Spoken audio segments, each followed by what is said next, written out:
Hello and welcome to the Actual Tech Media EcoCast. My name is Jess and I am excited to be here with you all today. But before we jump into our content, I have some basic information that I want to cover with you. All right, let's kick off our day here today by taking a quick tour of your audience console. And we're going to start with the questions window. So if you haven't already said hi, there is a whole audience of cool humans out there, so reach out and give a wave to the other members of the Actual Tech Media community. Now, keep in mind that if you do have any technical issues today, a browser refresh is going to fix just about anything. But if those tech gremlins are clinging on today, no problem. Just throw a comment in the question section and our crew will be there to help. We also want this to be an informative webinar for you, so throughout today's EcoCast, we hope you'll get engaged and ask all your burning questions. Not only will we have team members responding to you over a live chat, we will also have a dedicated Q&A session at the end of our presentations. Now, if we don't get to your question during the live webinar today, don't worry, because the awesome experts that we have here with us will be following up after we wrap. All right, next up, there's going to be lots of cool aha moments on the EcoCast today. And if you want to share those with your community, we've made it nice and easy for you. You can use the Twitter button right there on your audience console, and the hashtag for today's EcoCast will be automatically added to your post. All right, our last stop on this guided tour, be sure to check out the handouts tab for some awesome resources and takeaways from our speakers here today. We have an info pack collection, solution briefs, white papers, data sheets, free trials, ebooks, upcoming webinars, and more. So many great resources, so be sure to go explore. Now, if that wasn't enough fun, we also have some exciting prizes that we'll be giving away throughout today's EcoCast. I'm going to tell you a bit more about those later on, but a few quick reminders for you all. First, you do need to be here live in attendance at the EcoCast in order to qualify to win a prize, and we will follow up with all of you after we wrap. Now, all winners must submit an IRS Form W-9 to Actual Tech Media, and all winners must meet the Actual Tech Media prize terms and conditions. Now, if you don't know what those full T's and C's are, that's fine. We've got the full thing for you. Just head on over to that handouts tab, click in, scroll down to the bottom, and you'll find them waiting for you there. Now, the absolute most important thing to remember is that we love getting all your insightful questions during these live webinars. In fact, we love it so much that we actually have a special additional prize for all you inquisitive folks out there. So in today's EcoCast, we will be giving away a prize for the best question asked in each of our live sessions. Now, the expert speakers and teams will review all questions asked after we wrap the webinar, which means that even if your question does not get read out in a live session, there is still a chance to win. If you are a lucky winner here today and you would like to donate the value of your prize, we have several wonderful organizations that we partner with. So let us know when we follow up about your big win, and we'll get that rolling for you. Again, we are so happy to have you all here with us live at the EcoCast today, and we want to keep that good feeling going, so let's connect on social media. Reach out and connect with Actual Tech Media on Twitter and on LinkedIn. We have lots of great content, and we always want to hear from you. Now, if you're looking for more awesome content and resources right after we wrap the EcoCast today, be sure to subscribe to the Actual Tech Media channel on YouTube. Another fun way to win a prize and, hey, grow this awesome community is to refer an industry friend or a coworker to the Actual Tech Media webinar series. Now, you'll find a link to do that right in your handouts tab, and you will also be automatically redirected at the end of the webinar. Then both you and your coworker or friend could win a prize, and we hold those drawings every month. So be sure to refer a friend because, hey, it could quite literally be a win-win situation. Next, we have a cool opportunity for all the decision makers out there to get connected with new and emerging tech and innovative vendors. Here's how it works. All you need to do is click on the link in your handouts tab, fill out a quick application, and the Actual Tech crew will then match you with some vendors that we think you should probably be chatting with based on your needs. There will also be fun opportunities that you get to choose to join in, like surveys, test runs, new solutions, extended demos, and so on. You'll get some chances to win extra prizes, you'll chat with great people, and you'll learn about the hottest new trends in tech. So be sure to apply, or hey, send that link to a decision maker on your team. Now, I want to take a quick minute here to remind you all about one of my favorite resources, and that is ransomware.org. You can find out everything you need to know about ransomware, how to prepare, prevent, and recover. This site is jam-packed with information, helpful tips, checklists, strategic approaches, case studies, everything you need in one place. So wherever you are in your ransomware preparedness journey, there is something for you at ransomware.org. Go check it out and start exploring. All right, I have one more exciting resource I have to tell you about today, and that is the Gorilla Guide Book Club. It's going to give you access to free enterprise IT books authored by top industry experts, so you can stay up to date on trending enterprise technology. And yes, these books will work on your Kindle, your mobile device, and as I said, they are completely free. You can download these awesome resources at gorilla.guide, and there's a link for you in that handouts tab as well. All right, well, we have covered a lot of important things already, and I don't know about you all, but I am excited to dive in. So let's get going. All right. Well, I hope you are ready for this because today we are talking about empowering distributed workforces, DEX, DaaS, and VDI tools to take your organization's productivity to the next level. As business demands that employees be able to work from anywhere at any time, IT faces an enormous challenge in ensuring high-performing desktop experiences that meet security and regulatory requirements. Those trends all center their importance of the latest generation of digital employee experience, or DEX, desktop as a service, DaaS, and virtual desktop infrastructure, or VDI tools. Today, you're going to gain some insights into these technologies, learn some strategies to boost the experience of your distributed workforce, and of course, stay ahead of the curve in optimizing employee productivity and organizational efficiency. Luckily, the awesome folks at ControlUp, Nutanix, Scale Computing, wow, I cannot speak, computing, I need to do my enunciation exercises, and Menlo Security, as well as Tanium, have sent some of their top experts to help us navigate this conversation and share the best tools and strategies to empower your distributed workforce. And of course, make your implementation of these tools and strategies seamless. This is going to be great. It's going to be a fantastic day. We've got 5 super cool presenters, and I want to basically dive into it because we have a lot to cover. Now, that said, let me start by quickly introducing myself. My name is Mackenzie Puddesy. I am a moderator here at Actual Tech Media, and my fellow moderators, Jess Steinbach, Scott Becker, and Keith Ward, will be here throughout the day for live chat as well. Okay, let's talk prizes. If you have not been on a webinar with us before, this may be a surprise, but a pleasant one. Today on the EcoCast, you could win one of 3 $300 Amazon gift cards. And as mentioned in the housekeeping chat this morning, you can find the full T's and C's linked in the handouts tab if you have any questions about that. And with that, I think we're ready to rock.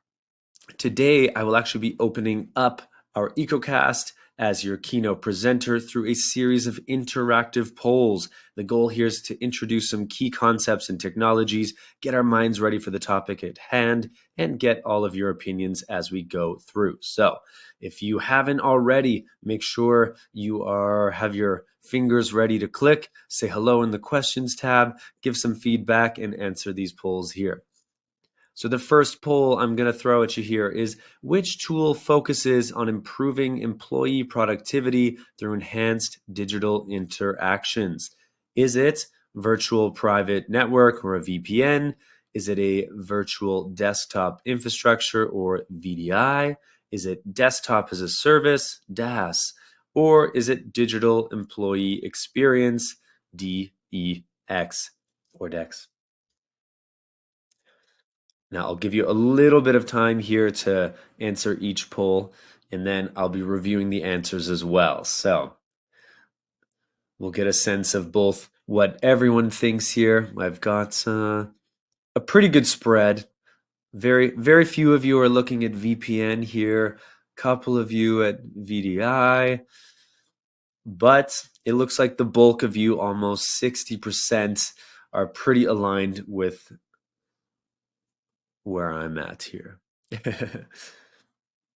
All right, so I'm gonna reveal this first poll, and we've got 57% of you thinking it's the digital employee experience, or DEX, about 23 DaaS, desktop as a service, and a little bit here and there for the VDI and VPN. So in fact, digital employee experience aims to improve employee productivity and satisfaction by optimizing digital tools and interactions, and it focuses on the user rather than the software, understanding that if software is too difficult or complicated to use, it will essentially go unused instead. All right, next question. Glad to see that most of us are all aligned here, but that's okay if you're not. This is a day to discover, to try new things, and get a little more anchored in what this challenge at hand is. So, next pull up here is which service delivers virtual desktops from the cloud to any device? Is this Remote Desktop Protocol or RDP? Is this DEX? Is this VPN? Or is this DaaS, Desktop as a Service?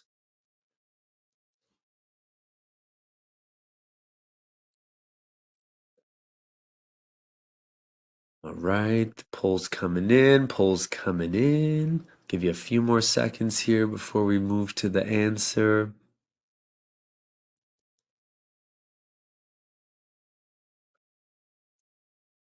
Right. A good split, but also you guys seem pretty on it, on the ball here. So we've got about 53% of you coming in with DaaS. So I agree. This is where I'm at on this one.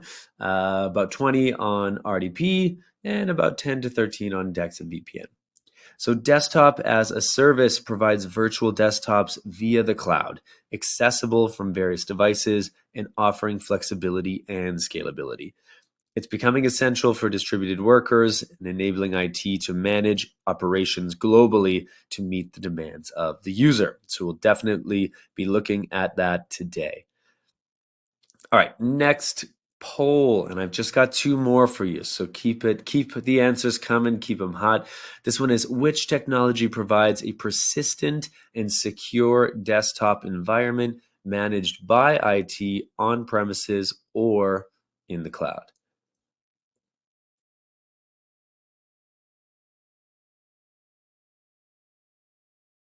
We've got one of those days where we're full of acronyms here. So this is my goal here is at the very least you've got every acronym down pat by the end, and then it'll be smooth sailing as we approach all of the different presentations from the experts today. All right, I'll leave that up for just a second longer. We've got about 60 odd percent in one category, so I feel there's a clear winner here. And let's see what that is. Okay, with 63% VDI or virtual desktop infrastructure is coming in the lead, and about 7 to 14% for DEX, VPN, and DaaS. I am also agreeing with you all here, so glad to hear you. You are all well educated and ready to rock.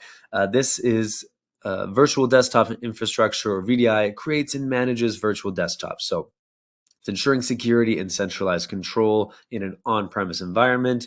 It's distinguished from DaaS in that it's typically controlled and managed in a local data center by an organization rather than being a cloud-based solution. Okay, and our fourth and final poll here. What is a key benefit of using DaaS over traditional desktops? Is it higher hardware costs? Is it limited accessibility? Is it scalability and flexibility? Or is it increased maintenance efforts? I mean, everyone loves a higher hardware cost, am I right?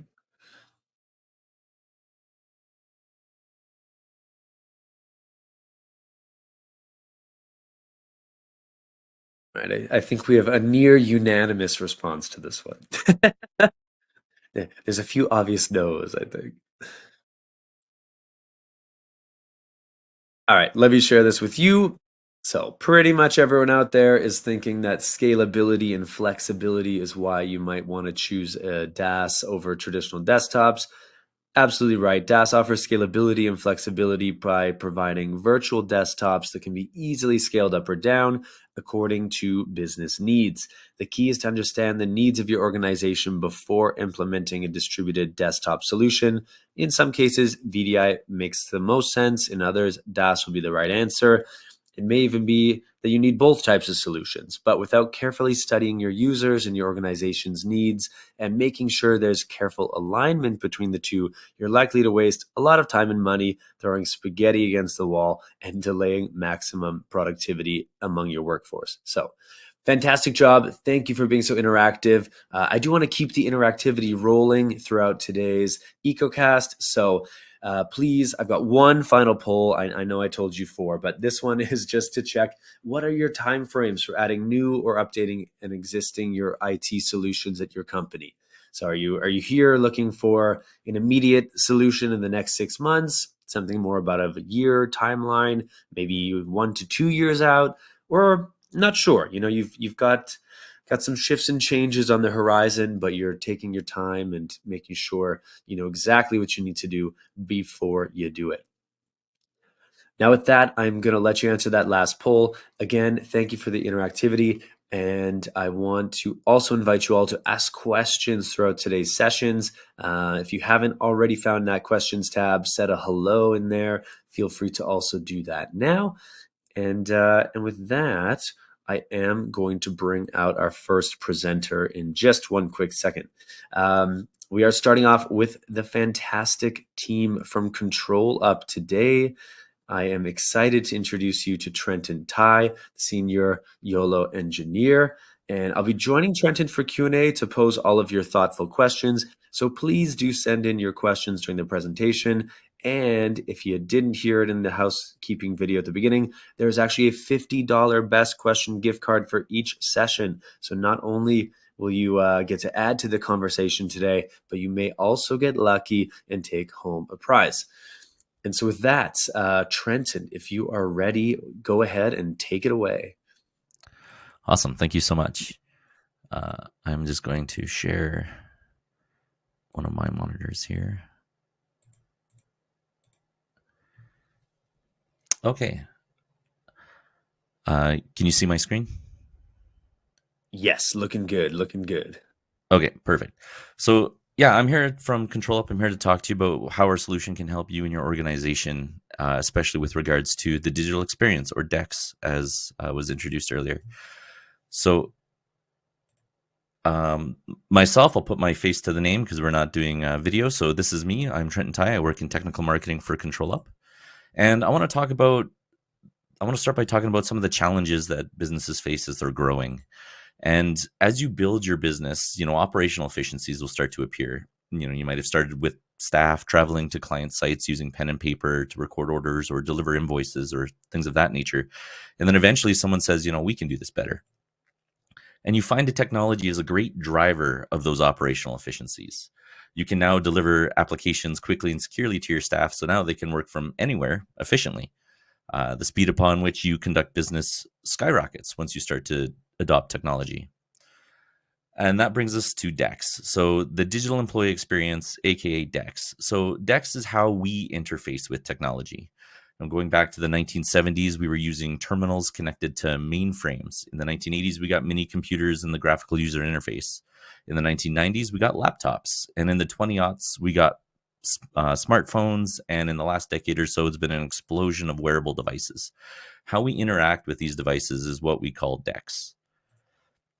But with that technology comes some complexity.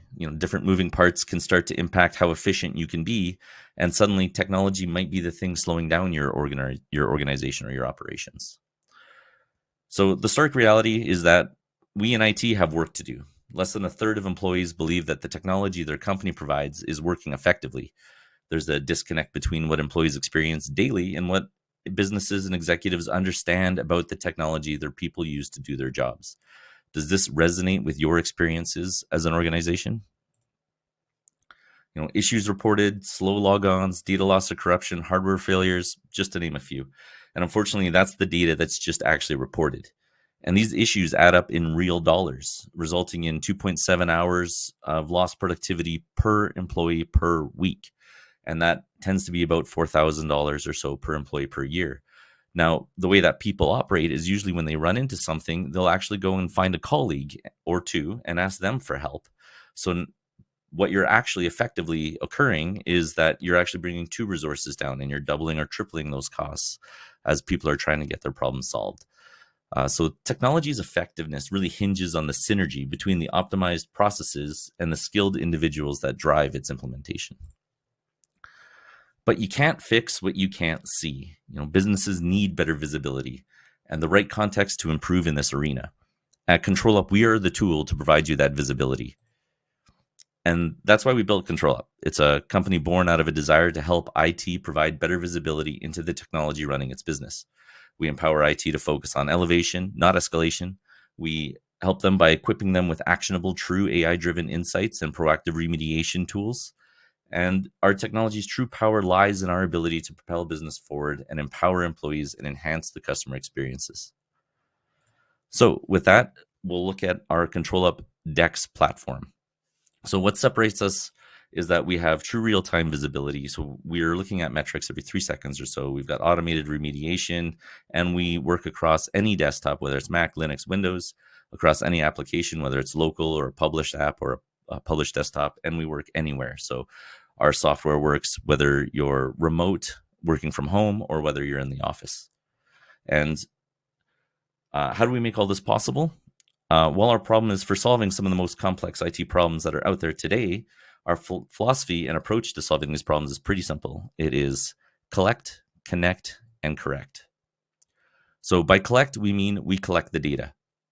We do this by collecting the data with real-time data collection every 3 seconds.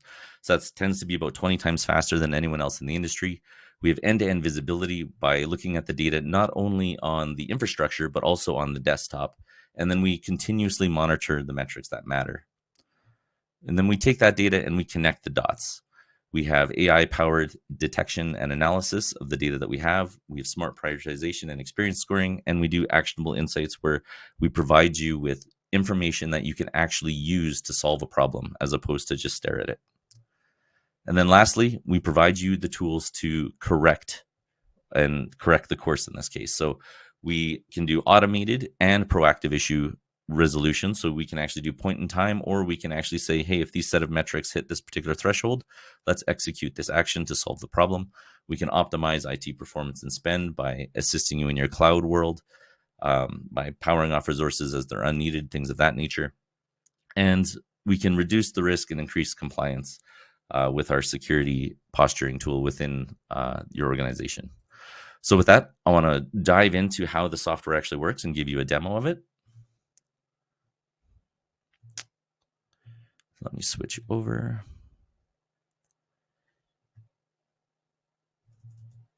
Okay.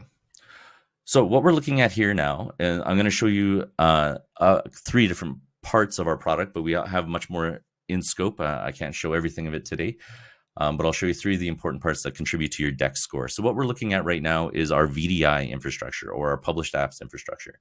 So this is an overview of what we see when we're looking at the real-time data of how your infrastructure is operating. You can see metrics are updating on the fly. So we monitor those metrics every 7 seconds. Within the web-based UI here, we update them every 7, but we monitor them every 3. So I'm switching over to the details tab now, and I'm just going to click on the host here. You can see up at the top, we have the topology bar. This shows you all the resources in your environment. Underneath, we have the summary widgets that show you essentially just some high-level information as to what you're looking at for all the resources underneath. And these are the individual resources with the real-time data being updated on the fly. So I can see here I've actually got one particular host. It's a Nutanix host. It's running AHV, and I can see it's under a critical stress level. As I hover over top, I can actually see the metrics being called out, telling me why it's saying it's under some level of stress. So I can see that CPU utilization is high, but there's also a data store read and write issue. So as I scroll to the right, I can see more of our metrics, and I can see, they're color coded. So green is good, red is bad, yellow is maybe some investigation going on. So with this particular one, I want to investigate his data store issue. So I can click these little arrows here, and this allows us to now contextually focus on what we're troubleshooting. So because I clicked on arrows around a disk-related metric, we can see down at the bottom here, there's a little blue bar here. That's what it's done is it's taken all of our disk-related metrics and put them in the front. So now you don't have to go hunting for maybe what might be affecting you and your organization or the performance of the particular resources that we're looking at. Up top, we can see the focus has changed. All of a sudden, all of that noise that was around us is now being removed. And we now have the ability to focus just on the machines on that one host.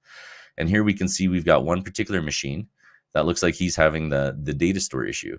So I can do some remediation action. I can right click on this machine, and I can actually reboot the machine, shut it down, do whatever I need to do to resolve the issue. But in reality, that may not resolve it. If we reboot it, it might come back up and we might have the same issue. So what we want to do is we want to troubleshoot further. And what we can do is we can click these arrows again. And now we can see the topology bar has changed. Instead of saying we're looking at 8 VMs, we're just looking at 1, and we could see the resources underneath. So I'm going to focus on the user session resources. And so I can see I've got 1 user logged on here. And sure enough, we're still focused by the disk-related metrics. And we can see that he's got the data store read-write issue for this particular user in his session. So what I can do is I can right-click on this guy, and I can remote control. I can send him a message. I can take a screenshot of the machine. All this is controlled through role-based access control, so you can lock it down so only tier 4 people have access, or you can make it so it requires user consent, so on and so forth.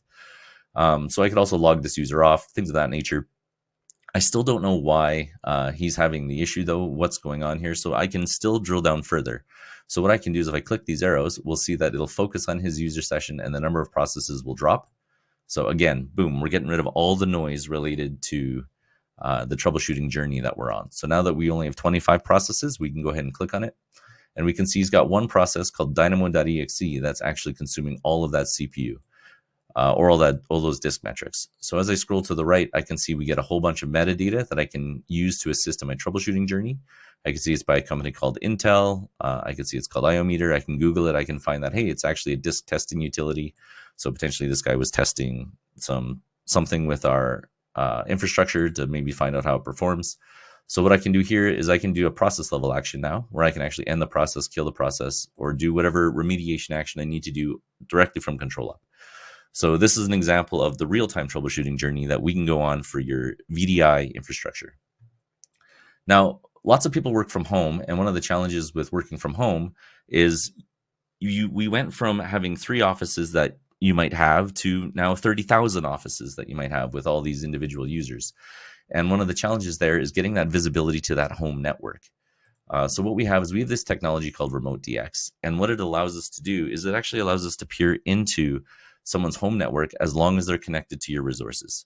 So this isn't an agent. It's great for BYOD or standalone devices or users who just want to use their home computer to connect into your resources. And here's what it looks like. So once we install this on the machine, this extension to the Citrix, Horizon, or Microsoft remote desktop client, this is the information we get. So we can see this is their device here. Their first hop is 1 millisecond. So that means their home network is pretty good. This next hop is the ISP. So my ISP isn't reporting latency. That's okay. We can see right after the ISP, my latency increases substantially. I go from 1 millisecond to 220 or 476 to the session. So now at this point, I can start saying, hey, the issue doesn't look like it's with my home network. It looks like it's with my ISP. So now I can phone my ISP, say, hey, I'm having some network issues. This is what I'm seeing. And then they can start taking some corrective action here. If we wanted to see how this device was performing over time, if this is added to our Edge DX product, then what we can do is we can click on this and we can go straight to the physical endpoint itself. And so this allows us to actually look at the physical device and how it's performing. And sure enough, what do I see? I see that our network latency all of a sudden had a massive spike just a little while ago. So it looks like the issue with my ISP has happened just over the last hour or so, last 2 hours. So now I can start actually giving some actionable information to do that troubleshooting. If I wanted to with this user as well, through our ControlUp Edge DX, I can do remote control, remote shell, so I can shadow this user to help assist them with whatever issues that they may have in their environment. So really, really cool stuff we have here. And what we do with all this data now is we can take the virtual desktop and who's connecting in, and we can look at their physical desktop and how they're using that piece of technology, and we can do what we call the DEX score. So this is our digital employee experience score. We can take this data and aggregate it into a display like this. So now you can actually see the performance of how your users are interacting with technology over time. So I can look at, let's look at last month. We can see, our score go up and down depending on what users are doing. We look at whether or not there's application crashes that might be impacting their ability to do work. And we can look at whether or not the system has crashed. And then as well, if we wanted to drill down further and actually understand why these users are having issues with their DEX related score, we can actually click into the details tab here and we can get a listing and it'll tell us the most common problem that affected their DEX score. So what we have is we have these formulas that are built into the product, but you can tune and tweak them for however your organization needs are in order to make sure that you can actually see. So we have one user here who was having an issue with their VDI environment, and most other issues are related to CPU. So potentially their devices aren't powerful enough for the work that they're trying to do. We can see there's different applications that are being used that was contributing to that CPU load. And then as well, we can see if there's application crashes. So if there's lots of application crashes that are contributing to a poor experience, we track that as well. And so now we can go investigate with that particular user on that particular device to improve their digital experience and how they're able to work more effectively. So let me switch back now.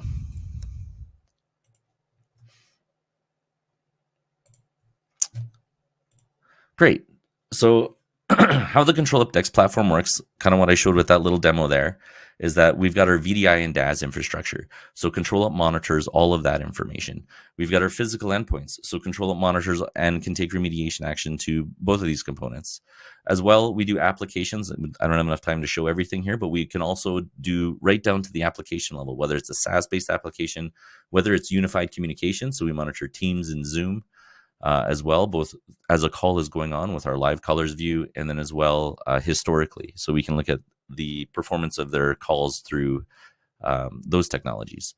And then we also look at the endpoint security posture. We look at whether or not a device is up to date, whether applications require updates, and things of that nature. And we can actually do remediation on that. We bring all of that together to bring the digital employee experience as part of our holistic solution here.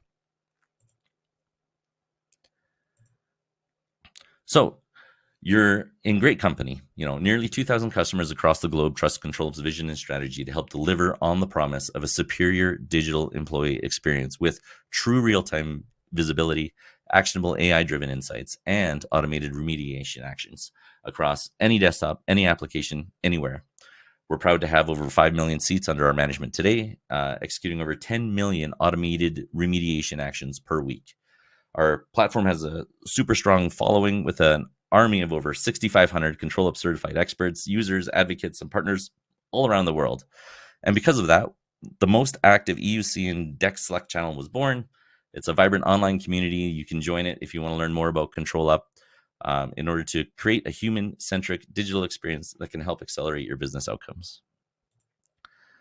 And with that, I think that might be my time. So I want to just say thank you, and I can look at the questions if there's any. Yeah, for sure. We've got some great questions for you here. Let me just throw up a poll quickly to make sure people can answer that while we have the Q&A. So if any of you really loved what you heard so far with ControlUp and you would like some additional information, feel free to answer this poll here about what you're looking for. Is it a data sheet, white paper, pricing details, personal demo? And the team from ControlUp will reach out after today's EcoCast and get you any information you're looking for. And with that, so Trenton, I've got a couple of questions, actually quite a few, so I'm going to see how many we can get through. First one here, just because it seemed topical on near the end of the presentation, was asking how exactly do you monitor Zoom or Teams when you're doing this? Yeah, so great question. What we do is that's part of our Edge DX agent, so we can connect into both Zoom and Teams, the organization that you have through your accounts, and we can pull data that way. So that works for after the calls are completed. So that's one way that we can track all the calls. Another way that we can do calls is we have an agent that we install on those physical endpoints. That's our Edge DX product, and it will read the data sources of Zoom and Teams as a call is ongoing. And every minute it'll bring that information into us so we can see the calls live as of a minute ago, so near real time. So that's how we can pull that information. Okay, excellent. And similar question here, or maybe a good follow-up, is how quickly is data collected and kind of put into the platform? Yeah, so real-time data is every 3 seconds. So we're collecting data every 3 seconds, both the physical endpoints and the virtual desktop infrastructure. There are certain technologies that have longer cadence times, like VMware ESXi only does metrics every 20 seconds, so we do it at the 20-second mark. But if we can go down to 3 seconds, that's as quickly as we do it. And then we aggregate the data, and every 5 minutes it gets sent to our historical monitoring, our historical reporting part. So the lag between when things are in our historical reports and the real-time data is about 5 minutes. Okay. Wow. It's pretty speedy. And I've got a question here about DEX score. How can you tell what's hurting your DEX score as you go in the platform? Yeah. So I showed a demo of that. What we do is we can create these little formulas, or you can create them as an organization yourself, about how you think the metrics should look. And once that metric gets exceeded on its threshold, it starts impacting the DEX score, and you can assign a weight or a value to it. So you can decide that maybe CPU doesn't hurt it as much because CPU is always high. But if memory starts going really high, that will be a real big negative, or if Wi-Fi signal strength is bad, or if latency is high, things of that nature. So you can tune the values however you want. So your DEX score can be calculated on an organizational basis, or you can just use our out-of-box ones, which looks mostly at CPU and memory and user input delay. So that's how quickly the user interface refreshes. Gotcha. Okay, nice. Okay, I have a question here about measuring ROI. So Edward asks, how do you quantify the return on investment of implementing DEX, DaaS, and VDI tools for your distributed workforce, considering both tangible productivity gains and intangible benefits like employee satisfaction and retention? Yeah, so we have the ability to send out user sentiment surveys as well. So we can take a polling of your users as they're using technology every day. And if they respond that, technology wasn't very good today, so we can track that over time. And then as time moves forward, as you're implementing your changes, you should start to see that score go up. So we can do it through both user sentiment, how people think they're experiencing technology, and then we can do it both through the metrics itself, what we actually see from the technical side. When it comes to the return on investment and understanding what that might look like, that's something that we can work through with a POC. So usually we identify some of those issues that are happening in your environment, and we start looking at how we can either resolve those issues through automated methods, and then we can look at how much time you've spent resolving those tickets. And then essentially that time saved can get fed back into you so you can understand your ROI. Very nice. Okay, next question here is, what are some best practices for onboarding and training new employees who'll be working remotely, and how can we use DEX, DaaS, VDI tools to streamline the process? Yeah, so for us, the most important part there is getting our agent installed on those devices. So those would be corporate devices. So if you have a corporate device and you're using like Windows Autopilot or things of that nature, we plug into Intune, where our agent can then get pushed out to the device once they log into it. So if you send a home worker device and they plug in their Autopilot information or their email address or whatever, it connects into your org, downloads that, installs our agent, immediately we can start getting those insights. So as soon as our agent's deployed, within a minute or so, it gets shown into our dashboard. And then from there, you can start evaluating what their experience is like. Awesome. And yeah, I think there's a little bit on that question and one other that we're kind of asking about, like, what's the role of user experience and how do you guys use UX in terms of carrying that over the finish line with the end users or employees? Yeah, so a lot of it is organizational based. Organizations need to make a determination as to how they want to measure their experience. So we provide that out of the box so you can take a high level look and then tweak the knobs as you need. Some organizations, like I was kind of saying in the demo, will have different needs. Some will identify that CPU is always high because the applications they use consume a lot of CPU for whatever task that they're doing. So that's not really a fair metric to say that if CPU is high, that the employee is having a degraded digital experience. So we also look at real user experience metrics. One that Microsoft provides for Windows is called user input delay. And it essentially measures the interactivity of an application. So as you move your mouse up and down a field and that highlight field is changing, it will actually measure how long that took to actually do. So we read that metric and we can set thresholds on it. So we can say if an application froze because it's bringing up a print dialog connecting to a network printer for 5 seconds or so, we can identify that, hey, when that activity occurred, there was a 5-second delay, and that's going to hurt your employee experience because most things you want is exceptionally low latency if you can make it happen. People want things to be instant. And once you start exceeding about 400 milliseconds of user interactivity, performance really starts to degrade for users. So I believe that was a study done by IBM back in the 70s or so, but it was a really interesting one. Anyway, so that's the threshold we use as well. Amazing. I love that. 400 milliseconds. I find that in my own behavior where I'm like, if something takes, just a split second longer than it usually does, I'm like, is it even working? Do I just the app right now? Like, so you start clicking 2 or 3 times. Yeah, totally. Like, it's amazing how short that time is before you start to feel like fed up and frustrated. So it's cool that 400 milliseconds is kind of the threshold there. Awesome. Okay, I think that's all the time we have for questions, but is there any final remark, any final call to action that you'd like to give the audience, or if anyone's looking to get started right away, where you want to point them in terms of where to do that? Yeah, absolutely. So one of the more intriguing things about our product is we don't gate it. So we don't require a sales call. We, of course, recommend it for organizations of any size. But if you're a techie who just wants to get started, who wants to play with technology, you can just go to controlup.com and you can sign up for the Edge DX product. We do 50 free devices. So you can start with adding just a few devices into an Edge DX tenant for the physical device monitoring. And for the VDI monitoring or the infrastructure monitoring, you go to our website and I think you just put in an email address and then you can start downloading our software and playing with it. We've got quick start guides in the academy within ControlUp to help you onboard as quickly as possible with self-led training if you want. So absolutely, if you're like me and a bit of an introvert and you like to play with things before you hop on a call with somebody, we provide you that capability. And I think that's kind of unique within our space. That's great. Awesome. Well, thank you again for being here. Thanks for answering all those questions. And I hope to see you again soon. Great. Thank you so much. Take care. All right. Well, that was fantastic. Again, thanks, Trenton. I've got great responses here on the polls. If you do want to get started right away, other than hopping right over to the website, don't forget we do have the handouts tab.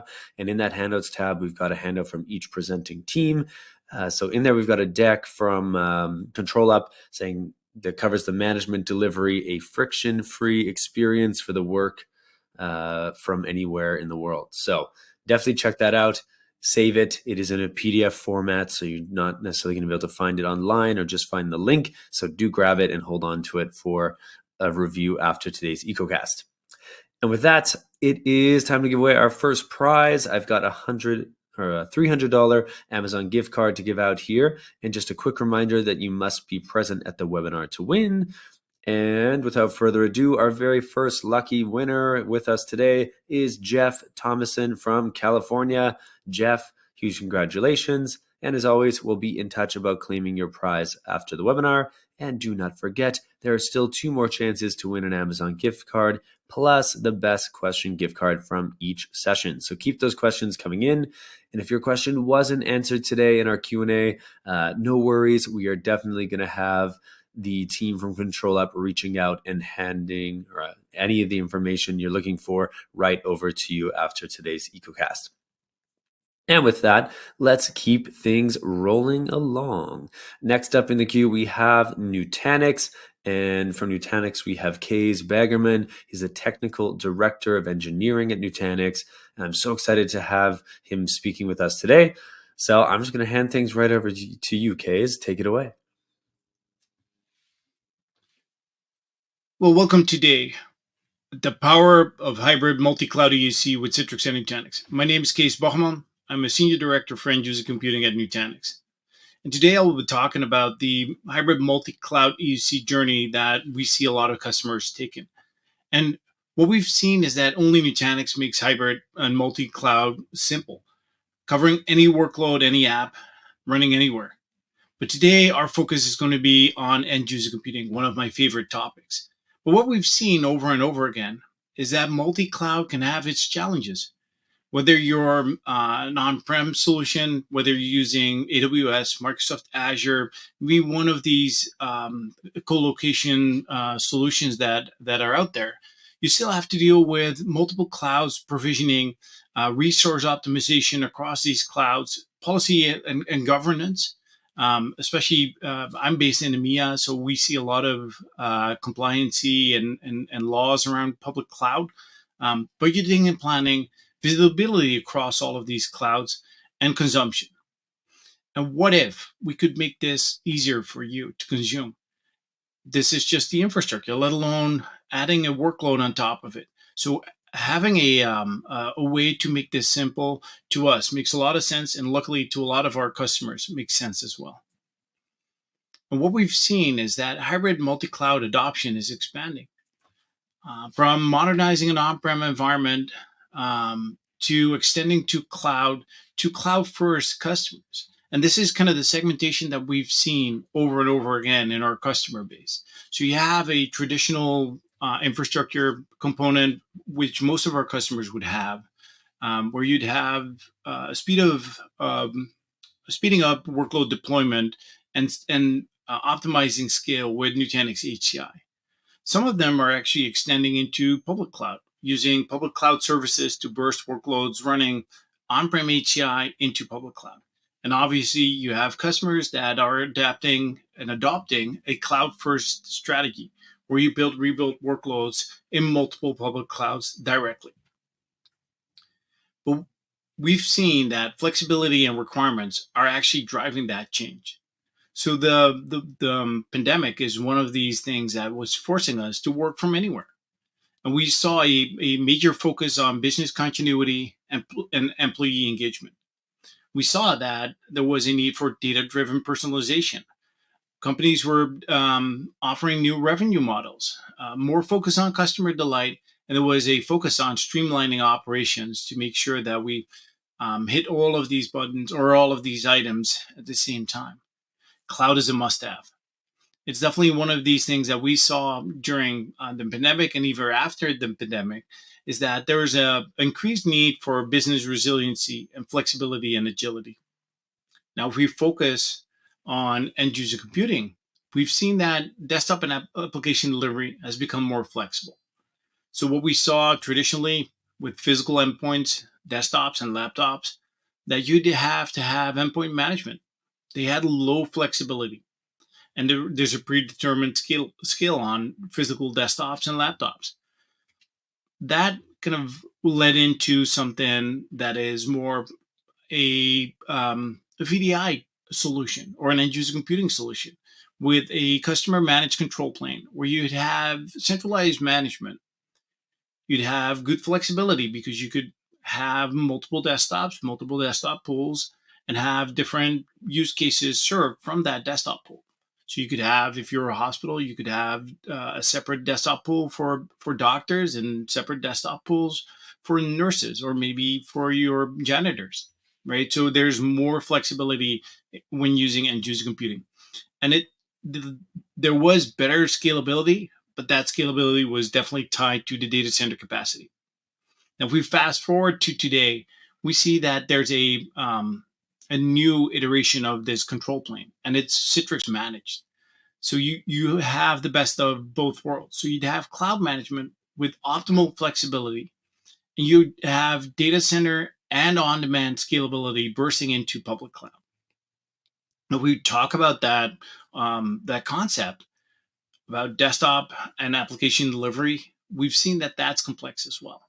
So first of all, you need to take care of computing your platform, your physical or cloud resources. You need to do environment management. How am I going to deliver my applications to my end users? How can I configure that desktop or workspace consistent for them? Maybe even context aware. So depending on where I am, I might have access to applications where if I'm on premises in an office location, I might have access to certain applications. But the moment I move away from the premise of my employer, I don't have access to these applications anymore. So environment management is definitely a key element here. Consistency and stability in infrastructure, in images, and all related to user experience. Data is absolutely key to your application delivery project. Profiles, personalization, maybe even corporate data. And then more of a infrastructure or an admin perspective, continuity, HA, BCP, failover. security with infrastructure, data, and users. So all of these items make a overall desktop and application delivery project pretty complex. Now, what we've seen over time is that there's a shift to center. So where customers had their own plane management plane managed, and maybe their Citrix managed plane, what we're seeing now is much more a hybrid estate. So having that cloud control plane, managing on-prem workloads, but even the public workloads. And that kind of helps you in kind of defining what we call a true hybrid multi-cloud architecture. And this is a graphical representation of what we think should help with that. So on-premises private cloud with your resources. Maybe you have edge and co-location, but you could also use public cloud for your desktop virtualization.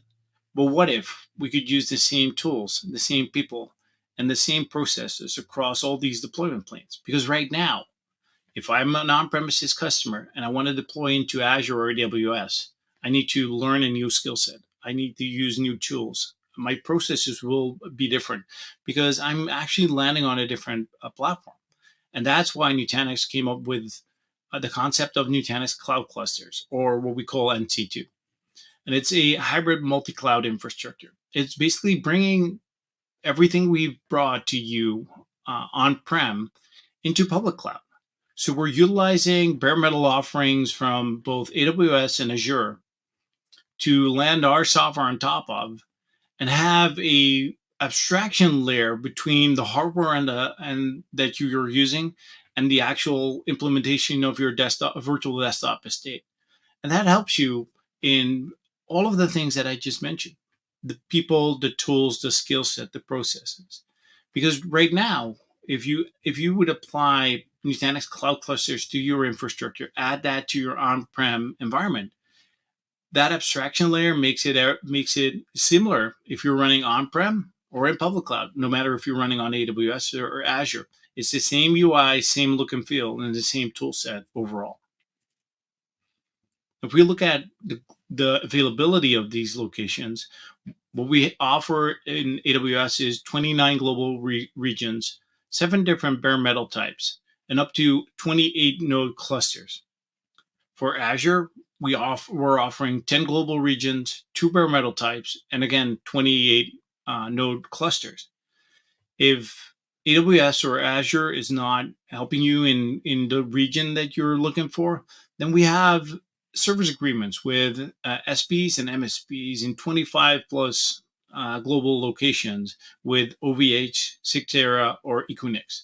And they can offer you even more flexibility in terms of what the hardware would look like. So if you're looking for something specific for your use case, then one of these additional MSPs might be the right fit for you. Overall, this means that Citrix and Nutanix is the actual hybrid multi-cloud platform of choice. Citrix has announced that Nutanix is their preferred HCI platform, and Nutanix on its term has announced that Citrix is their choice of enterprise desktop virtualization. So the mix of both worlds, where you have a cloud control plane managed by Citrix, and then the abstraction layer of an on-prem environment supported by public cloud resources, but also running Nutanix AOS and AHV, actually helps you in achieving that multi-hybrid cloud solution that we're all looking for. Now, if we look at why is this a differentiated platform for Citrix, a couple of items stand out to me. One would be the freedom of choice. The freedom of choice to pick your own broker, your own hypervisor, and your own platform. So it doesn't matter for us if you're looking for an on-prem environment with one of the OEMs, or if you want to run on Supermicro hardware, which is our NX line, that's on you.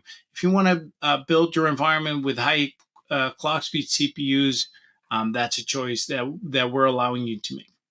We've made licensing very easy with our per user pricing model. It matches the cost of the EUC brokering solution. So if you're running Citrix, for example, that goes per CCU. We're matching our licensing model exactly the same thing. And you can have flexibility in DR. So that means that you're having a very cost efficient DR solution, but there's more slides later on in this deck. One of my favorite topics to talk about is performance in the platform. So scaling from hundreds to 10,000 of VMs with linear performance. And we do all of our benchmarking internally. That's on my team. And we actually prove this time and time over and over again. If you look at our reference architectures, which are available on portal.nutanix.com, you'll find that we'll test this exact hypothesis. So moving from one node, finding that sweet spot of number of desktops versus the resource consumption of that host, and then scaling it up with a certain number, we found that it's very predictable to scale with the Nutanix platform. And it's one unified platform.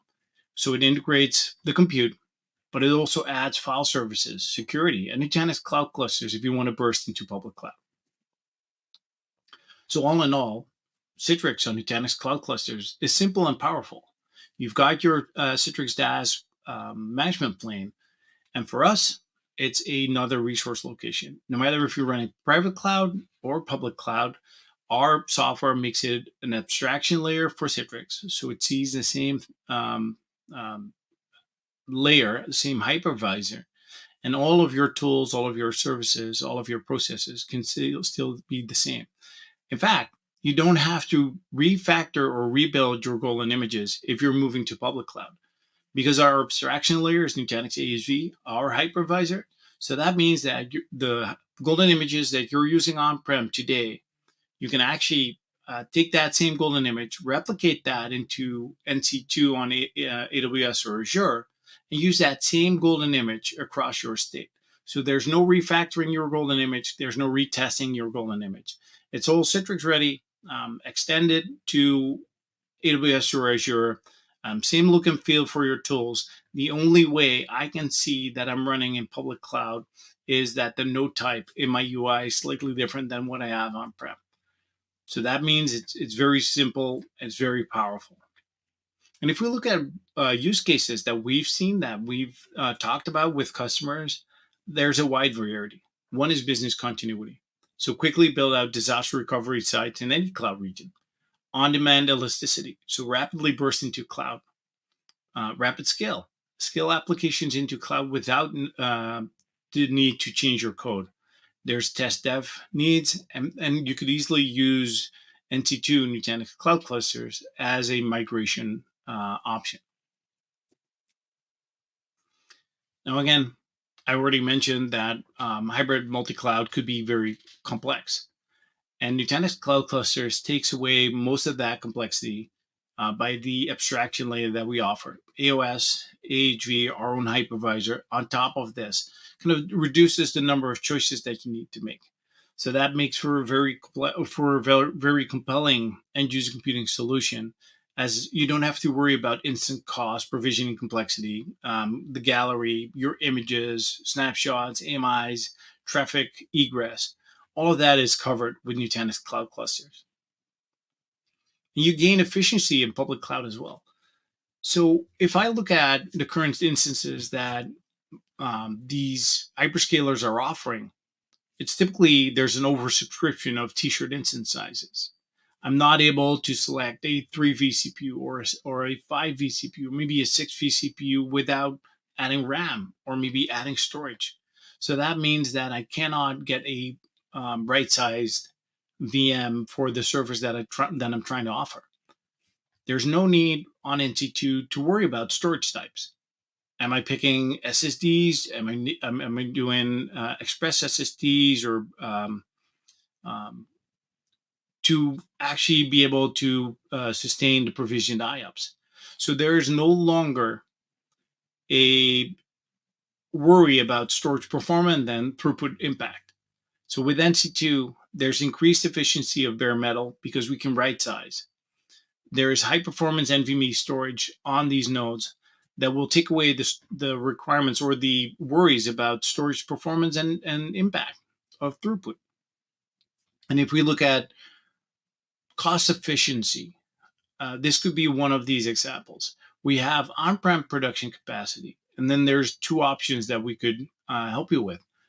One is a fully provisioned cloud capacity, where we have pre-allocated compute for your workloads.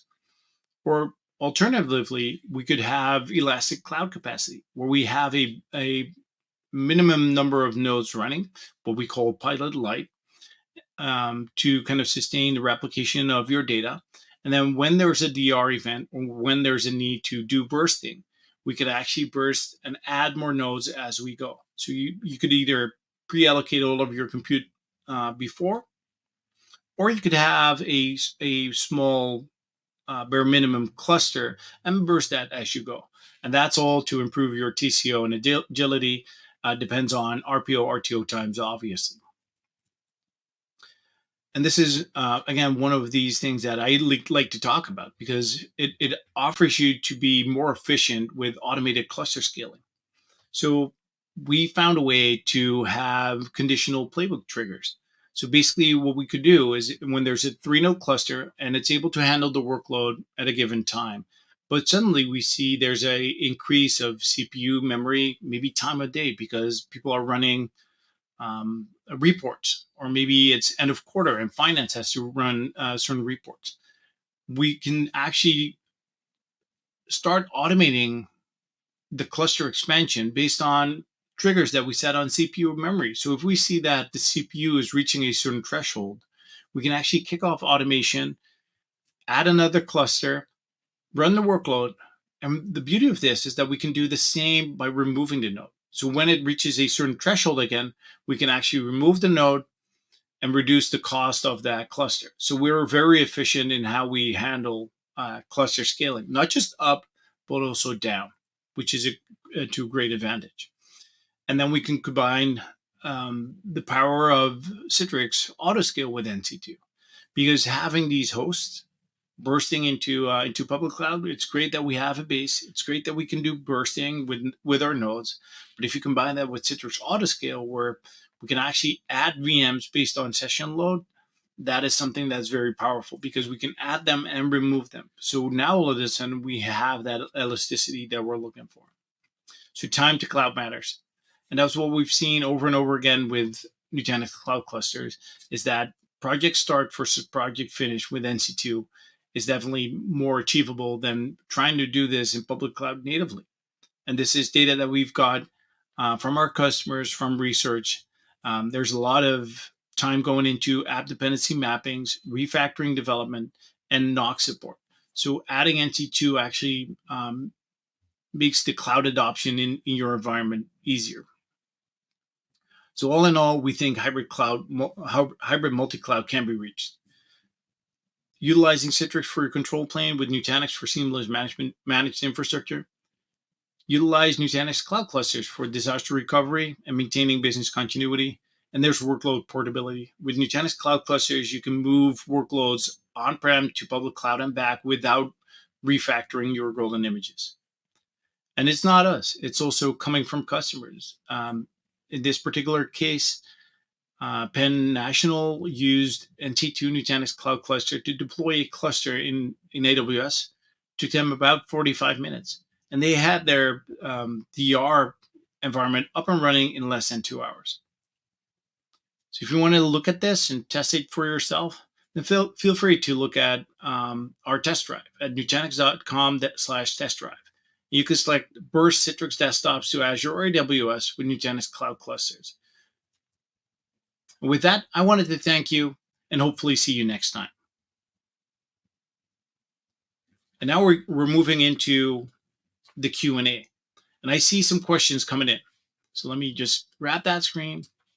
So the first question that I see is, how does integrating Nutanix Cloud Clusters facilitate the seamless consolidation of resources within hybrid multi-cloud environments?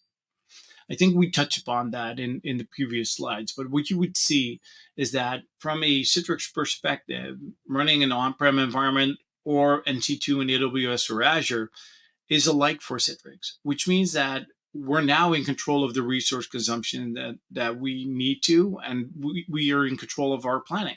So that means that we can seamlessly move our workloads from on-prem to AWS or Azure and back again without the need of refactoring that golden image, which makes the whole experience very seamless.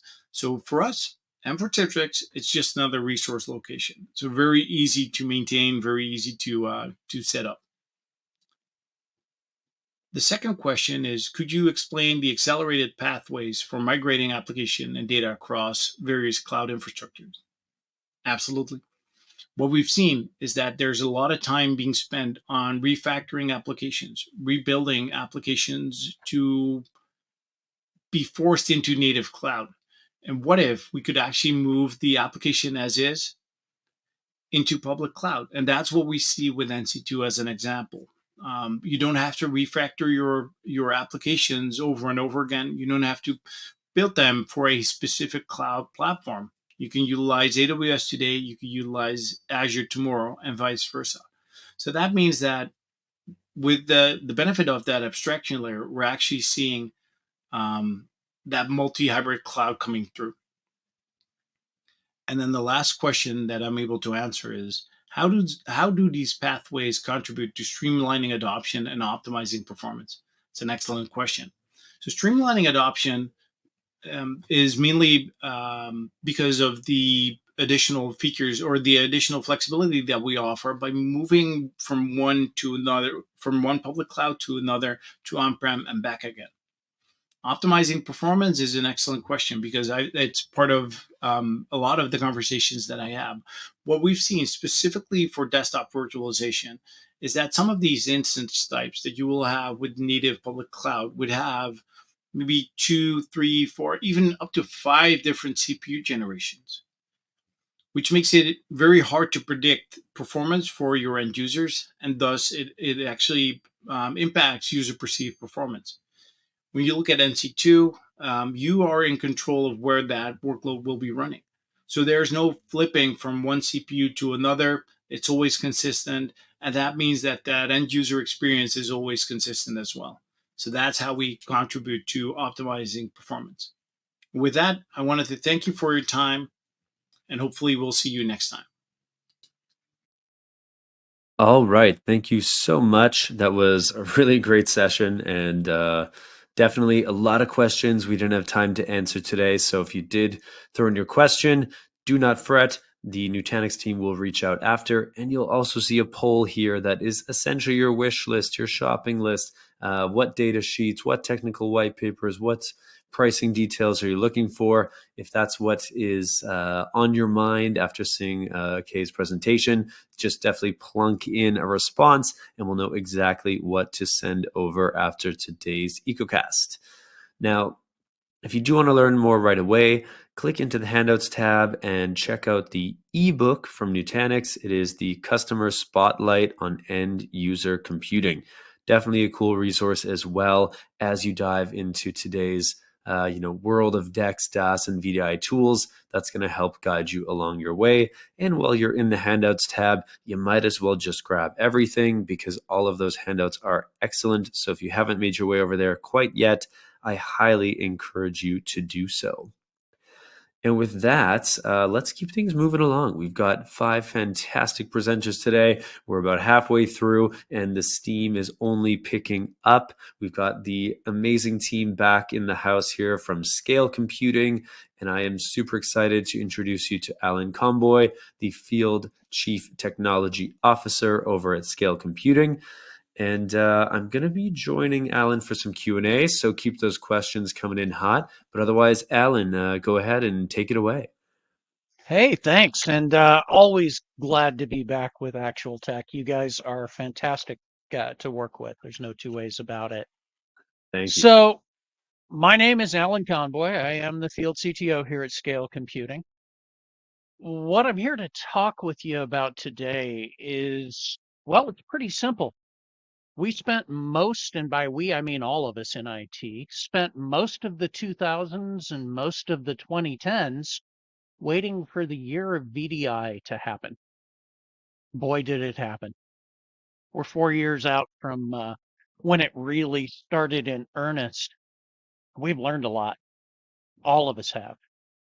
And a lot's changed very, very quickly. High level, what's changed? What's different? Well, Horizon's being sold off to private equity. We still see that, yet it's still dependent on Broadcom. Citrix is going all cloud as fast as they possibly can. And following Broadcom's playbook, they're focusing on the very large enterprise. There is a massive need for trustworthy on-prem based alternatives for those legacy VDI approaches. Well, let's talk about that. Legacy VDI vendors, the reason we all waited so long for the year of VDI to happen is because they were always complex. They were always expensive, but now they're no longer stable. There has been something of a seismic shift in the last 10 months in the end user computing space. Even Mr. VDI himself, Brian, refers to it as a world shift in end user computing. Yeah. Legacy VDI infrastructure, we discovered, struggled to handle really rapid change. And the move to a cloud-first approach and the lift and shift of end user computing and data, well, it followed the same kind of path that folks initially approached cloud computing with. Not native, very easy to get into and very difficult and incredibly expensive to get out of. It very much is a finger trap. Now, flexible, easily scalable infrastructure is what is needed to make both in-office and work from home VDI function well. But it needs to be better than the legacy. Now, HCI, as you saw from the previous presentation, works hand in glove with VDI as an absolutely natural fit to make scalable end user computing just happen seamlessly no matter where. Now, one of the biggest things that was learned over the course of the last 3.5 years, 4 years, was exactly how bad of an idea it was to leverage VPN and extend your corporate network, your secure environment, into the least secure environments on planet Earth, namely the home network. Properly built VDI can help fix this. So let's take a deeper dive on exactly what has changed. Horizon. There's not a person on this call that hasn't followed the absolute craziness in our industry that has been Broadcom VMware. You know, as I put on the slide here, Horizon as in sailing off into the, well, Horizon has been sold to the folks that the movie Barbarians at the Gates was literally written about. Its future is questionable, to say the least. We've seen this story before. We've seen what's happened with Broadcom partners and the fact that they love to focus on just the biggest of the big. This is not new. What is new is simply this. The very same executive that formulated and started the Broadcom acquisition of VMware in motion, that cut ties to Horizon, is the same guy that left, joined Citrix, actually not even Citrix, joined Tibco Software, renamed it to the Cloud Solutions Group, acquired Citrix, and is actively running from the same playbook. In just the last 10 months now, Citrix has gone from 800 plus sales team members to around 50. They've also actively discontinued multiple Citrix integrations with multiple vendors. And here comes the licensing hit. We need alternatives in the space. Cloud-based VDI, well, it's fine for some. Cloud-based end-user computing is fine for some folks. There's a whole litany of folks that it doesn't work for, from cost, complexity, physics, so on and so forth. people have largely noticed the cost at this point of staying in an all cloud environment. And it's not pretty. There's been a pile of very publicly followed cloud exits for these exact same reasons. Can you imagine trying to run a AVD implementation on a ship at sea anywhere that there's questionable bandwidth? Well, here at Scale, we chose to, much like we have with every single other thing in the infrastructure world, we chose to cut a different path. You see, the legacy of complex, expensive, hard to configure, difficult to maintain end user computing solutions, all of those things needed to be fixed. So we chose to partner with very different companies that inarguably solve the end user computing problem, but do it in a way that addresses the complexity, that do it in a way that addresses the expense, that do it in such a way that makes end user computing affordable, approachable. On-prem, you own your data, you own your infrastructure, and done in such a way that, well, anybody can implement.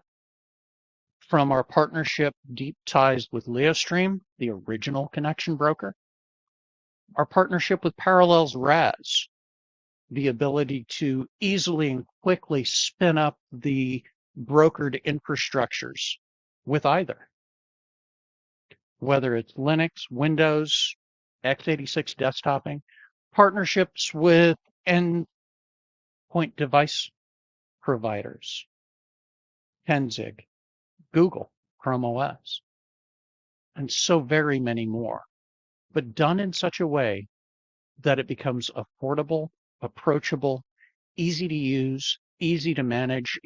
Fun fact,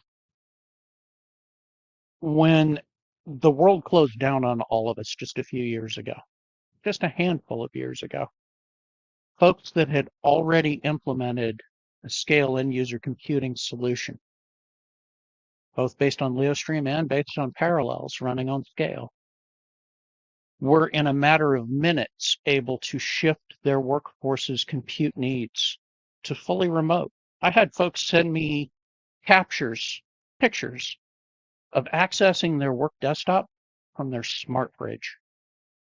But that soak all the way in. Secure, without needing VPNs, done in such a way that you could get to it from anything, anywhere. Oh, and less than half the cost or less than those legacy providers without giving up feature functionality at all. Now, making VDI easy to consume and cost effective, that's paramount. Fully integrated end-to-end end user computing solutions that make switching easy, from being able to pull in existing golden master images, being able to support more than just the handful of protocols that you found with the legacy vendors. Heck, with Leostream and Tenzig, we support, 17 different protocols? Scale computing plus Parallels and Google is absolutely trivial for Windows RDP and remote FX based environments that spin up in seconds. End-to-end, fully integrated, fully tested, fully vetted stacks that clock in at half the cost or less than traditional legacy VDI approaches. Now, with Scale, you don't have to trust a word I'm saying. We have thousands of customers that have taken this specific path with Scale. Now, this particular one, Harlingen Waterworks, it's the water utility in Harlingen, Texas. Now, it seems small. Why would you bother to put such a emphasis on a small implementation? Well, what made this one interesting for me was not the implementation itself. It just works, and we knew it would going in. It's how he chose to test it that makes this stand out for me. As folks in the IT world, we all know the user that's that guy, the one that's going to complain fastest and loudest about anything they don't like. Literally, no matter how trivial, no matter how small, if it's something they don't like, they're going to complain about it loud and long. Well, John chose to make his first test with this system with his most complaint-oriented end user. Turned them loose with it for a week before rolling it out to anybody else. At the end of that week, he hadn't heard from them. He reached out. The response was what John considered to be high praise. Just works. Works fine. Hadn't even really noticed a difference. That's high praise from that crowd. Needless to say, they've been standardized on scale for 5-6 years now. Parallels RAS in the scale environment. All right, everyone. That might have been a shorter coffee break than you were anticipating, but I believe we've got Alan back here and ready to wrap things up. Do we got you here, Alan? I'm right here. I apologize for that. Apparently, my Bluetooth headset decided that it was a great day to go on vacation. Hey, we all love a vacation. It's just not great timing. That's the way it is. Where I was going with this was simple. This is an infrastructure that is built in such a way that you don't have to think about your infrastructure. That the baseline infrastructure doesn't need a VCP and a CCNE and a SNIA certified storage engineer. Okay? Built on top of that from a connection brokering, remote access perspective is a connection brokering set of stacks that are equally easy to implement, an order of magnitude more flexible, and quite frankly, answers the call that this crazy world has put us into in the last 8 months for an easy to use, easy to implement, cost-effective end user computing solution that can implement from anywhere and scale as you grow in a truly linear, easy to use fashion. Take a look at any of the thousands of reviews of Scale out there. You don't have to take my word for it. We're happy to put you in contact with any of the existing Scale end user computing customers, and I think you will be absolutely surprised with what you find. Now, I'm not going to sit here and chew up your entire day for you, but I wanted to kind of give you a heads up on what's actually happened in this space and what Scale's doing to make it better for you in a right now approachable kind of way. So with that, I would say a simple thank you. All right. Excellent, Alan. Thank you. And thank you for being here. And we've got quite a few questions that came in. So I am going to dive into those with you in just 2 seconds. But I have thrown up a poll here once again. Lots of polls today. I'm just making sure all awake and interactive out there. But again, just looking at what additional information you would like from Scale Computing, plunk in your answer there, and you'll get exactly what you're looking for after today's EcoCast. And with that, let's dive into these questions. So first one here I have is, what are the potential cost savings and ROI associated with implementing VDI solutions for distributed workforces? Are there any hidden costs to consider? That's a really wide-ranging question. We'll start with the simple and then expand. From a baseline costing perspective, we'll start with licensing. As a rule of thumb, for the licensing component associated with VDI software stacks, end user computing stacks, we come in at half or less what you've gotten used to, unfortunately, with both Citrix and Horizon. From an infrastructure perspective, the on-prem gear that it runs on, again, you'll find half or less than the cost of legacy infrastructure, as well as the cost of other folks that use the HCI nomenclature. From an operational perspective, that's kind of the reason that we built Scale in the first place, was to make it so that it was not only affordable, but approachable by anybody. Now think about this. We built Scale, all of the AI and ML that we've layered into it from a systems management perspective, from a self-healing, self-load balancing perspective, to clock in at a cost of less than half of competitive offerings, while simultaneously not needing VCPs and CCNEs and SNIA certified storage engineers, but rather your average IT admin can stand this thing up.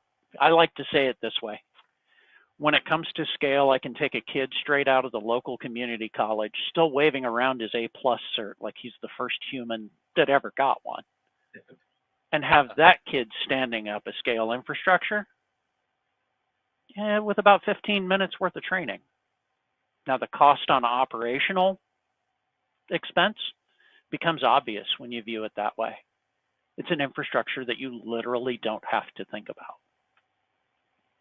Now, like I said, that's a huge question, so we could expand across it for hours. But high level, those are my initial thoughts that I want to answer that question with. No, I think that's great. It gives a good sense of the value there. And, again, we can, like you said, dig into all the itty bitty bits and how do we track this and how do we track that. But I think that gives a good sense of it. So that's great. I would add one last little piece. Yeah. I'm actually joining this particular EcoCast via a VDI instance running on Scale. Say more on this. In my particular case, I'm leveraging LeoStream running on a Scale computing cluster. Okay. Based down in my lab. Happily interacting, running Windows 11 as a VDI instance and joining this particular EcoCast, video, audio, and all, via that same infrastructure. I'm a huge believer in use what you sell. Yeah. Well, actually, so this is a good segue question from Edward here is, what are the customization options available to tailor the VDI to our specific needs? So that's why we have two separate broker partners. Parallels RAS is meant to be simple and easy to implement. Incredibly simple, incredibly easy to implement. It's a very targeted approach to end user computing, specifically, mostly for the Windows environment.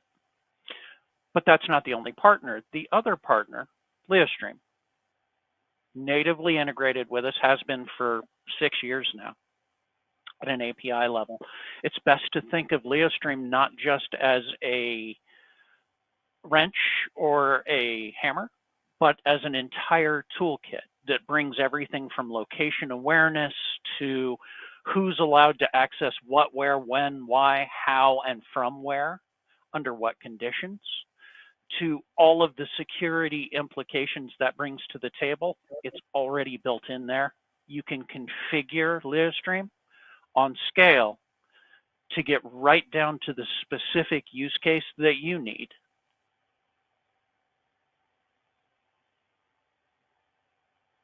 Okay. Perfect. I think we've got a time for a couple more questions here. So this is kind of the hot topic of these days, One is, do VDI platforms leverage AI and automation to personalize the digital work experience for individual employees and enhance overall productivity? So it's an interesting question there. There's a Hmm. couple of different places that AI and ML play well in the VDI experience. I'm going to start with a place that you're not generally speaking thinking of, and that's on the underlying infrastructure on which the golden master images, desktop images, etc., TS sessions, RDSH sessions themselves are based on.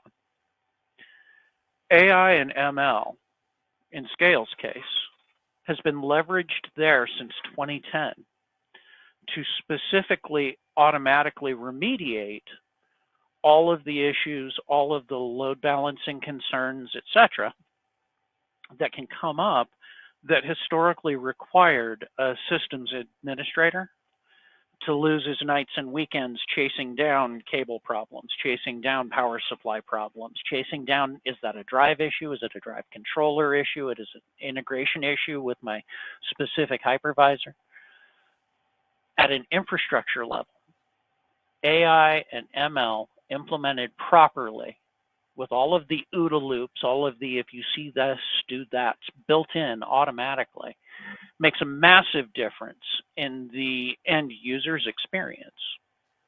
Now, from a connection brokering perspective itself, think about where that layer runs. It runs as a software layer at the virtual machine level or containers level, pardon me, and can have its own level of AI that's paying attention to who's logging in where, when, why, and how frequently, so on and so forth, and helping to optimize that end user's experience, remote versus local versus in the office, so on and so forth.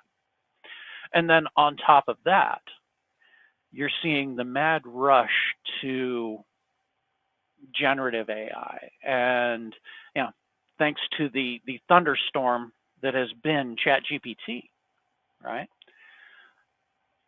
Well, to leverage those things in a way that is incredibly useful, hardware vendors are out there right now from Intel and AMD and NVIDIA and to leverage bringing the ASICs and engines into the processors, which is requiring folks to get proper use out of those things, to suddenly have to either A, replace a whole fleet of desktops that are probably only 2 or 3 years old, or B,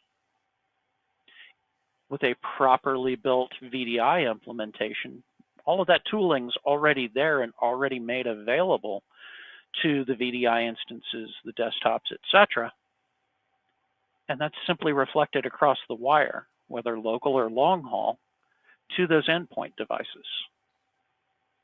So the short question of, does AI and ML have a place here? The short answer is absolutely.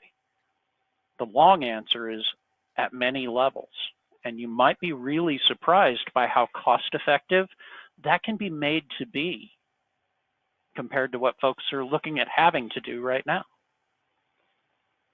Yeah, that's a good point. Amazing. Well, thank you. I look forward to kind of seeing what AI and ML applications do come into this over the coming months as we see the landscape evolve. But I do think that's all the time we got for today. So I'm going to let you go. But before you do, any final sign off, call to action, if anyone is ready to take the next steps with Scale, or anything you want to leave them with from today's presentation? All roads lead to our website. That's the easiest place. But I will do one thing additional for you. And that means I'm going to back up the slide just one. And unfortunately, I took it off of there. If you have questions, comments, thoughts, concerns, things that you wish you'd asked about but didn't, etc., let me say simply this. My direct email address, the one I actually pay attention to, is alan@scalecomputing.com. Perfect. Drop me a note. At scalecomputing.com. Awesome. All right, Ellen, thank you so much. And we look forward to having you back on another webinar sometime in the future. Look forward to it. Take care. Take care. See ya. Alrighty, so if you do want to learn more right away, I do again want to remind you about that handouts tab. We've got a technical white paper in there from Scale. It is the introduction to VDI, or virtual desktop infrastructure. So go check it out. And I also have another prize to give away. So the second $300 Amazon gift card is going out to Sean Morris from Kentucky. Congratulations. And as always, we will be in touch about claiming that prize after the webinar. And don't forget, we've got one more of those to give out, and still the $50 best question gift cards from each session. And with that, let's keep things zipping along. We now have the team from Menlo Security in the house, and I'm excited to introduce you to Victor Munga. Victor Munga is the Senior Cyber Threat Consultant for EMEA over at Menlo Security, and I will also be joining Victor for some Q&A right after the presentation. But with that, Victor, the floor is yours. Thank you very much. Good morning, good afternoon, everyone. Based on the location where you're tuning in today, my name is Victor Monga, and today we're going to talk about the challenges we had with remote workforce and some of the solutions that Menlo offers. So, with that, let's talk about the challenges. I know, so I'm going to date myself here. 10 years ago or 15 years ago, when we would used to go to a client, or you would go to your work, pick up a laptop, and you will have an assigned laptop for your work, for your enterprise, and you will have a personal computer at home as well. That has collapsed. Now, with the rise of hybrid and applications moving to cloud, workforce is all over the place now, and which is a good thing. And that's what actually brought a new challenge for us, which is untrusted endpoints. This is a challenge where enterprises, they need to enable the workforces who are working from home or working from different locations, and still be able to give them access to enterprise applications securely to do their job. There is definitely an increase of data security. Now, look, back in the days when we started talking about security programs, data security had always been a paramount. And until today, it's the same conversation. If you pick any of the cloud security shared responsibility model, they're talking about data security. That's where the customer, us, where we are responsible for our data, what we are putting in the cloud. Yes, platform as a service, software as a service has made our lives so easy to consume the applications on the go and scale it as we need it. But at the end of the day, the data, which is part of those SaaS or PaaS applications, we still have to provide the love and care for those.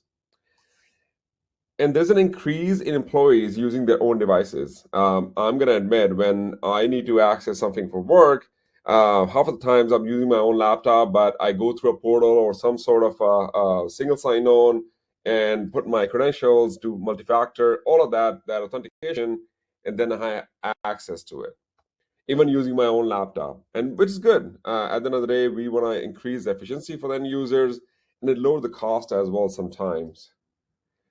But cloud applications, they are enabling for me to access those applications.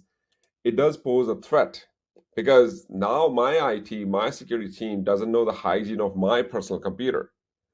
They don't know my kids are plugging in USB drives from their schools. Or worst, who's actually using it? Once I have logged in, I have already accessed my application, but maybe I forgot to close it because there was someone at the door.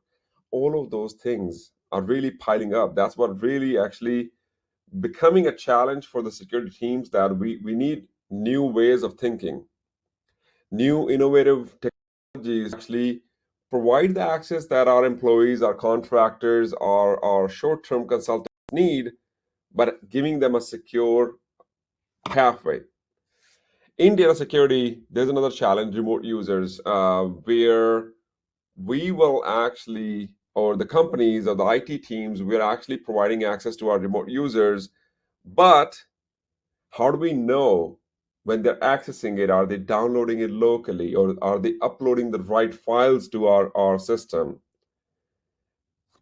The devices that they are coming from, do they have latest security patch? I talked about the hygiene. So all of these things, again, it becomes a challenge for remote workforce. And again, every company is considering to have this hybrid model these days. Every employee or the people I talk to who are looking for a job, the first criteria I always hear that, hey, I want hybrid or at least remote because it works. We have seen it. Companies were forced to try this model during pandemic, and now we all know it works. And the best of all of this is that now we can actually hire people for our companies who are not local to our city, state, or even the country.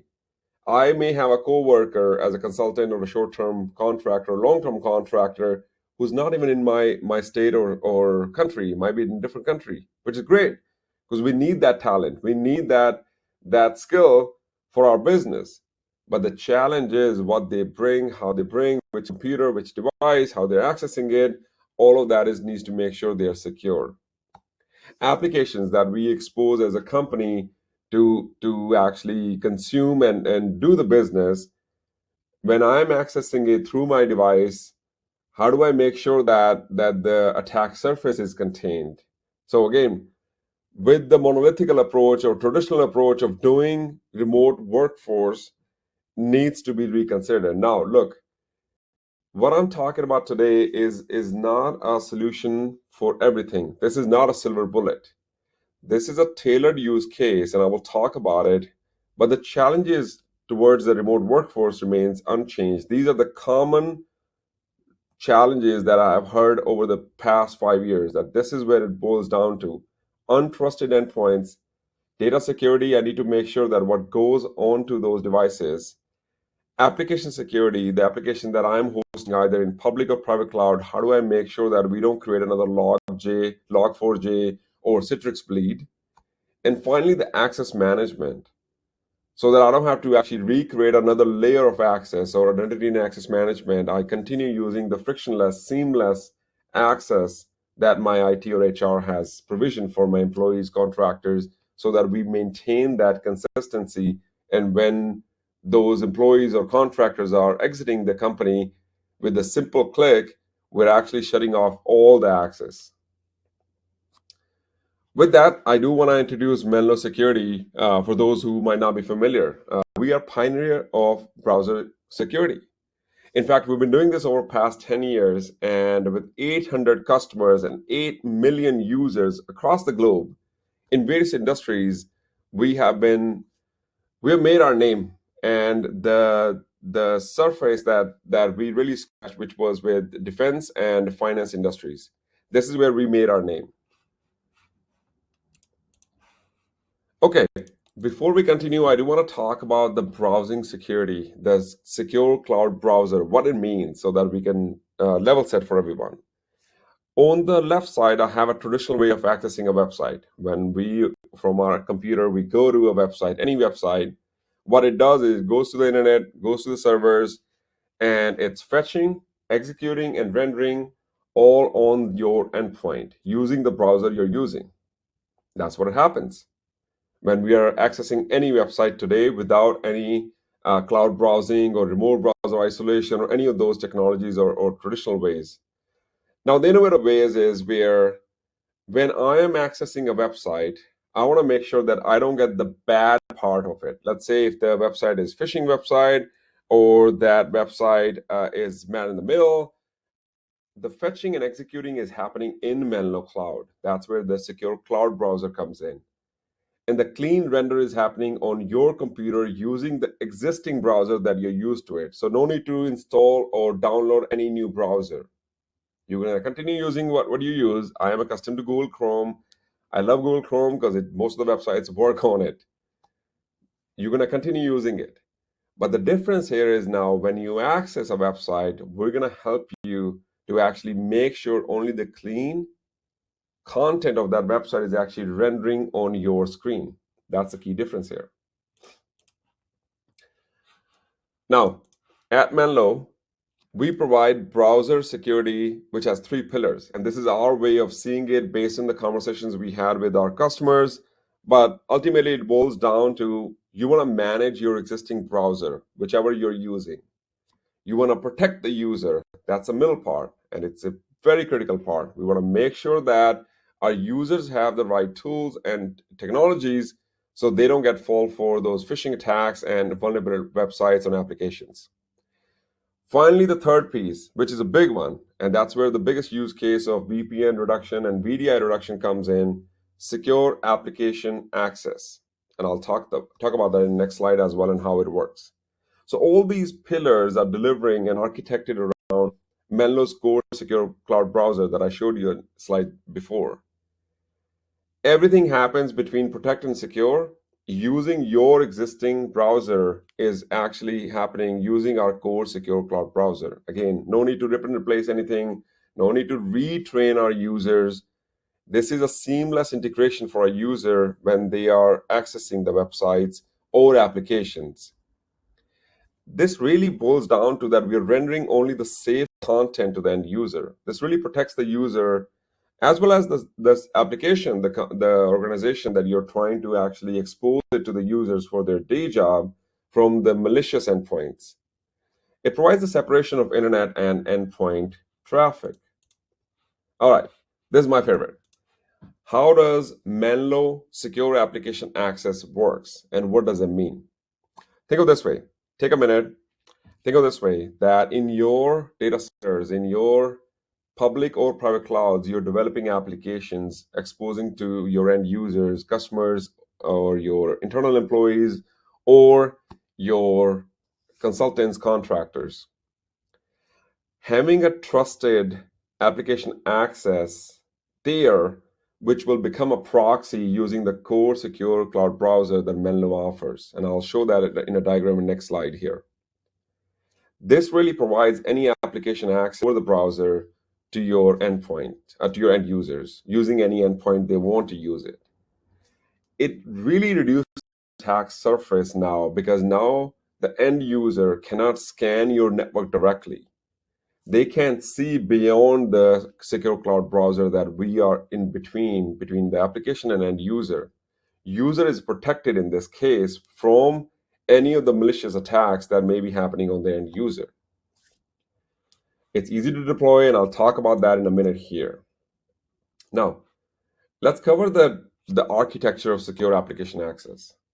On the right side, for example, I have AWS where I'm developing my private application, and I have a vCenter where I have more private applications. So public cloud, private cloud is the use case here that I'm trying to explain. From there, you have secure application access, and it's a cluster of connectors that you will actually deploy in those either AWS or private vCenter, which will build an IPsec tunnel back to our cloud. From user perspective, when they log into either via extension and portal URL, they see those applications, private and public SaaS applications that you have allowed them to access. Using the same credentials, if you choose to, we can integrate with SAML, either Okta or ADFS or any of the IDP that you prefer, so that they know how to remember another credential. Using the same credentials, now they can access those applications over the browser without having to install anything new. And this really protects and reducing that attack surface, and honestly taking the attack vector out of the picture where they're not falling for the phishing and bringing that malicious code into your network. I get this question a lot. So we talked about the challenges of all remote workforce. What are the solutions? Well, Menlo solution platform is built on one mindset, zero trust access. We want to make sure that every transaction, everything that the user is doing for your company is actually based on the zero trust access journey and mindset. It is providing you the application security because we are isolating and really separating the end user devices from your applications hosted in either public or private cloud. It's offering you data security, and I'll talk about those granular controls in a minute here. But ultimately, I have been IT security from past 20 years. One thing I care, and I want my users to be happy. I don't want another tool or technology to be implemented and they're frustrated. this user experience and simplicity really boils down to, and giving you the visibility what the user is doing in case you need threat hunting or incident response. There are 3 modes. Again, there's no one size fits all, but we kept it very simple for everyone. Either there's a portal URL that the end user can go to and access the applications, or they can install browser extension. I prefer browser extension because in that way, if I get an email with a URL that an application access is required, browser extension is going to take care of that once I have logged in using my credential. With portal, they would have to log in again and again, but it's good for bring your own device use case or tablet use case where it's a one-time access needed. But if I know I need to access these applications frequently, I encourage end users to actually download browser extension. Now, we always get this question, what about non-browser access? And ideally, the customers that I talk to, it's usually the admins or the super admins in IT who needs access over SSH or RDP to troubleshoot or access vCenter or management platforms. We do have a client for that use case as well. You get a client for non-browser access. Again, the rule is exactly the same, where you have the control over what and how and when is accessed. And it's really ideal for the IT admins use case. Okay, I talked about application security. What does that mean? So think of this way. You have an application server in AWS or private cloud, and Log4j is an example I'm going to take here, where an infected endpoint is trying to access that application, and they were able to hop lateral movement. Imagine if there was a secure cloud browser in between where the infected endpoint cannot inject the code anymore in there because we're only rendering the clean content of the website for you. So that attack vector is removed from the end user already, really giving them the peace of mind that they can access your application server without having to worry about all of these things. 66% of the application can be compromised by injecting code in HTTP headers, and we know that. Having secure cloud browser in between the application server and endpoint, it really takes away that attack vector. All right, I talked about those controls a minute ago. Here's when we really dig deep into it. You as an admin have control over what you give access. You can really get granular over application access control, user group, source IP, geo, and even posture assessment when the device is coming and presenting their application and trying to access the application. We can look at the posture. Application control, this is my favorite, because imagine I have a G drive, my personal G drive open on the same laptop, and I have a corporate G drive on the same laptop. When I'm downloading and uploading, I get confused all the time, but this helps me. This actually gives me that warning that, hey, you're not supposed to upload this document on this side. Don't upload your personal documents on the corporate G drive, or don't download this document from the corporate G drive. It really gets to that level. DLP had been, I would say, if you talk to any security practitioner, they'll say DLP is really painful. Why? It's not easy to actually scale.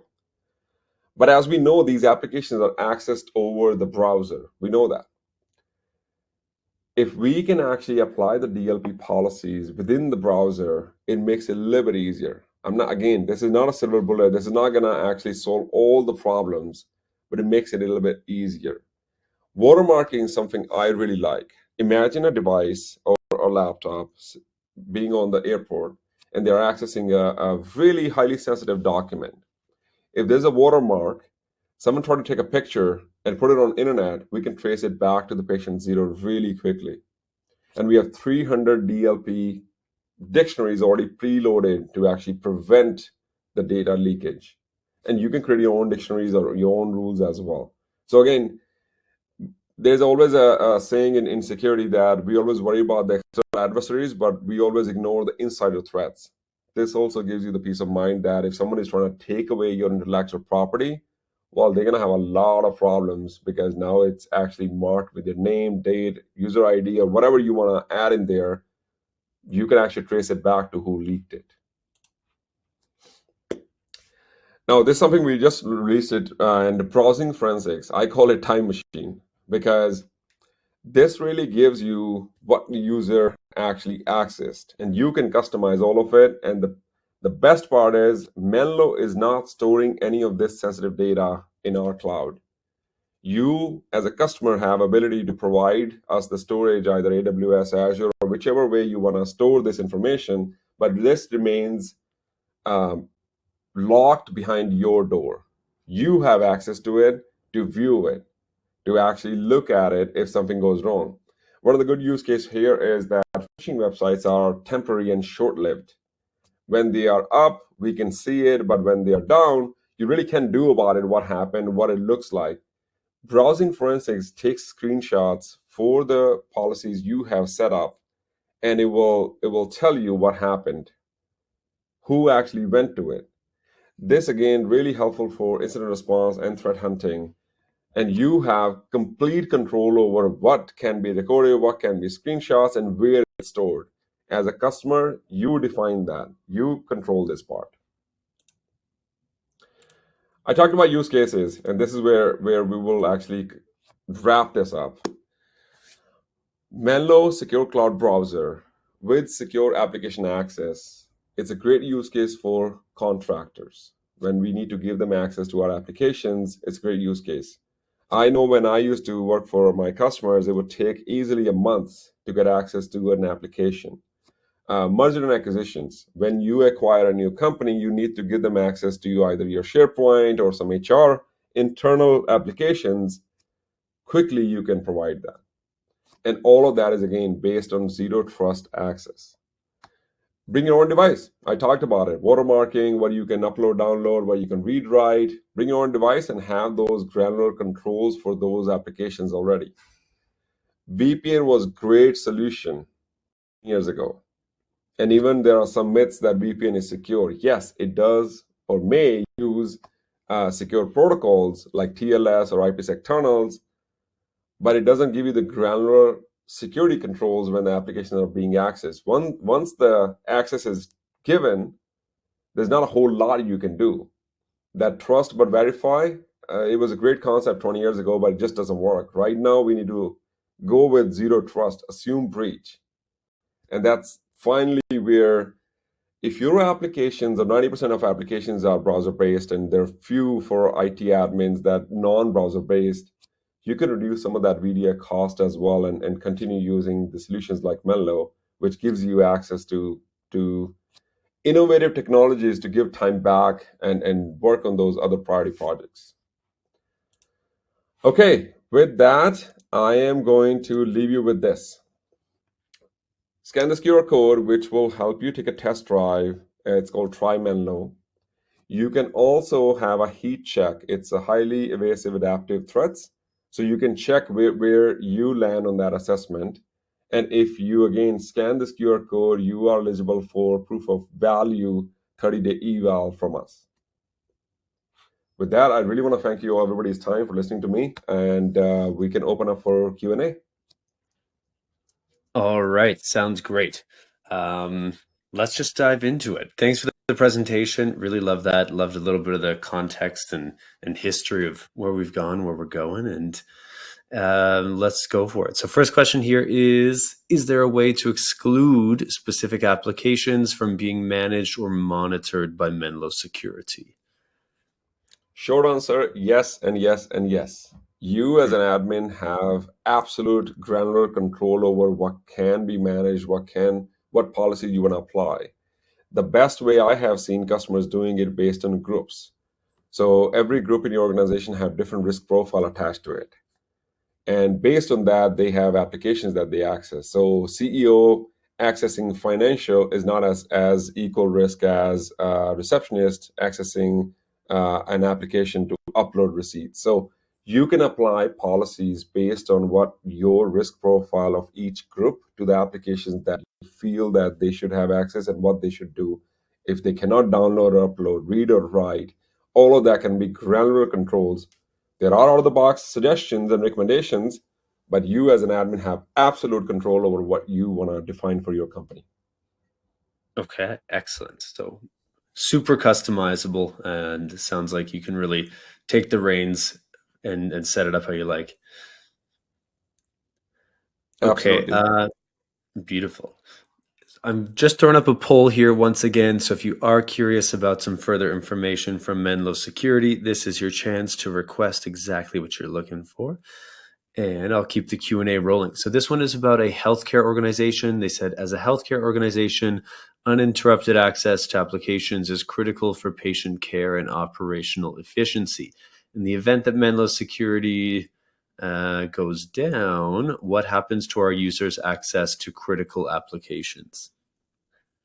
Love that question, actually. I come from the technical architecture background. So let me see if I can actually go back to the architecture. Here we go. So absolutely, I understand the criticality, especially when you're in healthcare business. The secure application access, the SAA that I have in this diagram, it's actually a cluster of connectors. So it's not just one VM or one EC2 that you install or deploy. It's actually a cluster. And based on your RPO, RTO, and based on your risk profile, you will actually deploy this in a load balanced fashion across different data centers or different clusters the way you want it. And that is why we didn't want to actually have application access through a connector. Every application must have a cluster. So we recognize that risk for the customers, and that's why it's enforced within the admin console that you can't just have application mapped to one connector. You as a customer will have to actually map it to a cluster, not a connector. So each cluster comprises multiple connectors, and that's how you'll make sure that the uptime is based on what your company or business requires. Great question, by the way. Yeah, no, that was great. Thank you for answering that as well. And let's do one more question and then we'll have to wrap things up. So here I've got a question. It says, what is your, wait, no. This one. Can your solution support our specific legacy applications and systems without requiring significant changes? Absolutely. That is the whole point. So if you have a legacy application or system, either it's offering the application or service, that's what I boils down to. The final front end, if it's on the browser, then we can use all the solutions I talked about. If it's a non-browser application, then we also have a solution for that. So ultimately, what we really want to do is reduce the attack surface, take the attack vector out of the picture, give a seamless access from end user to your applications using the same identity and access management that you've been using. That's what it really boils down to, honestly. Amazing. Awesome. Any final notes before you take off here, Victor? Your mic drop moment, if you will. Yeah. We do a hard job here in security, in IT, and we are the unsung heroes. So I want to say kudos and thank you to all of you who are listening. Sometimes our efforts get unrecognized, and I want to say thank you. This is a hard job, and you're doing an amazing job. And thank you for keeping our organizations and enterprises safe. Thank you. Amazing. Thank you so much for being here. I'll let you go, but appreciate the time and the great presentation, and we'll see you again. Thank you. You are welcome. Alrighty, so I'll give you one last chance to answer that poll if you didn't get in there before. I know we moved things around for some demo. With that as well, if your questions did not get answered by Menlo and we just didn't have the time, don't worry, those do get passed on to the team at Menlo, so all that information can get to you as soon as possible. And again, we are close to the end of our EcoCast today. So this is a good time, if you haven't quite yet, to go check out that handouts tab. Make sure you grab all the PDFs and links in there so you can carry that information forward and have it with you after the EcoCast, and as you do some planning and forecasting of how to implement all of these technologies and strategies in your organization. What you've got in store for you there from Menlo is a white paper. It is Rethinking VDI in the Modern Enterprise. So definitely topical, definitely worth checking out. And with that, I believe we are ready to have our fifth and final presenting team come on out here today. Next up, I'm actually going to be helped by my fellow moderator, Jess Steinbach. She's going to jump in and do some of the Q&A with Chad after his presentation. And we have Chad from Tanium. Chad Wansing is the Director of Technical Account Management over at Tanium. And Chad is fantastic. So Chad, why don't you take things away, and Jess will join you for Q&A, and then we'll wrap things up in style. The floor is yours. Awesome. Thank you so much for the opportunity. So welcome everyone. My name is Chad Wansing. I am a technical account manager here at Tanium, located in Atlanta. Been with Tanium about 3 years here come December. Looking forward to showing you a little bit of what we do, right? And I'm missing advancing the slide there we go, next. Okay. All right, so for Tanium, I'm just going to tell you all now, we don't do a lot of slides. So we're going to get straight into it, right? As I mentioned, Chad Wansing, and we're going to go directly into a demo to show really the power of Tanium. Now, get my screen here, share this up. We got you, Chad. We can see you. All right, outstanding. And I'm hoping we're seeing the Tanium console. That is what we see, yes. Perfect. Okay, now, as we get into this conversation, right, I have this conversation daily for people looking for different patch solutions, application installation, asset management, right? All of these things that we do.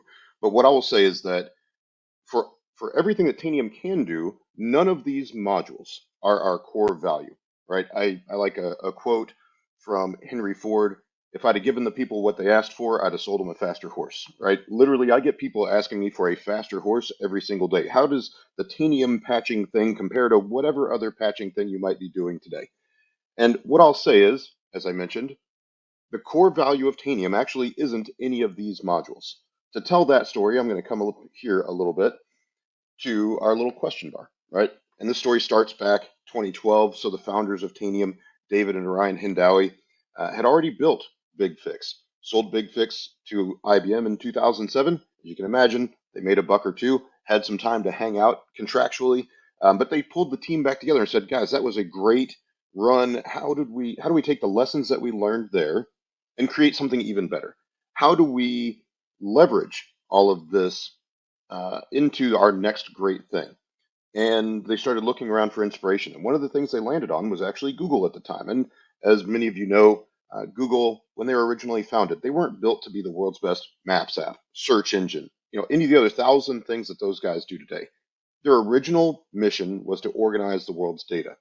And, all of the Yahoos and the AOLs and the Netscapes at the time were like, hey, good luck, little buddy. No idea how you'll ever make any money organizing the world's data, but sure, have fun, right? They did okay. But they did okay because they found a more fundamental problem to solve and then built everything else on that. That was the lesson we at Tanium wanted to learn. How do we find something more fundamental? And what we came up with was this idea of asking any question, being able to answer that question with speed and scale, and pivot directly to action. Now, what that looks like in practice is for 1,300 endpoints, well, let's go ask a simple question, right? Maybe that's all of the installed applications in the environment. And while that question's posted out into the environment, I'm going to point to this little current button over here, because for Tanium, the idea of current is different from most other tools. For most other tools, current is I did a collection, right? I did an inventory, I pulled it back, I put it into a database, and then I query that database. For Tanium, what we really created was a communications architecture by which I can leverage the endpoints as my database to ask real-time questions and get those responses at speed and scale. Because as you see, even before I'm done talking about that current button, I'm already back with 100% results returned across 1,300 endpoints of every single application. And if we want to go look at all of the different versions of Java in my environment. Great. We want to go find all of the Adobe things. Sure. Maybe there's a new vulnerability that just got announced for Adobe Air 1.0, this crazy old version of Adobe sitting in my environment. Immediately I can see it's on 2 endpoints. Okay, which 2 endpoints? Well, let's select that. Let's go drill down. Ask about the computer name, the IP address. Anything that endpoint knows about itself, I can return at this same speed and scale. Let's put this into a scenario real quick, right? I mentioned kind of this vulnerability thing. Okay, well, maybe somewhere down in that vulnerability announcement, because they like to hide this sort of thing, there's a mention of, I don't know, something that mitigates this risk entirely, something strange, right? Let's do maybe an MD5 hash of the SVC host process, right? So, hey, if you've got a particular MD5 hash of this SVC host process, you're totally safe. Well, how quickly can you get to that data today? For me, it's just another question I can ask and have those results back in seconds. The value here being, okay, great, I can get to data, sure, fine. But the bigger message is, how can I put those fires out every day in a more timely way so that the IT operations folks in the environment can go spend more time on the projects that actually bring value to the business, as opposed to answering questions, right? So let's get to those answers quickly. Let's get the fires put out, and let's move on to the really important things. Now, that's asking a question, getting an answer. What about pivoting to action? For Tanium, we run as local system on Windows and root on everything else. For us, everything else being Mac, Linux, AIX, and Solaris. So as much as there's nothing I can't see, there is also nothing I can't do on that endpoint.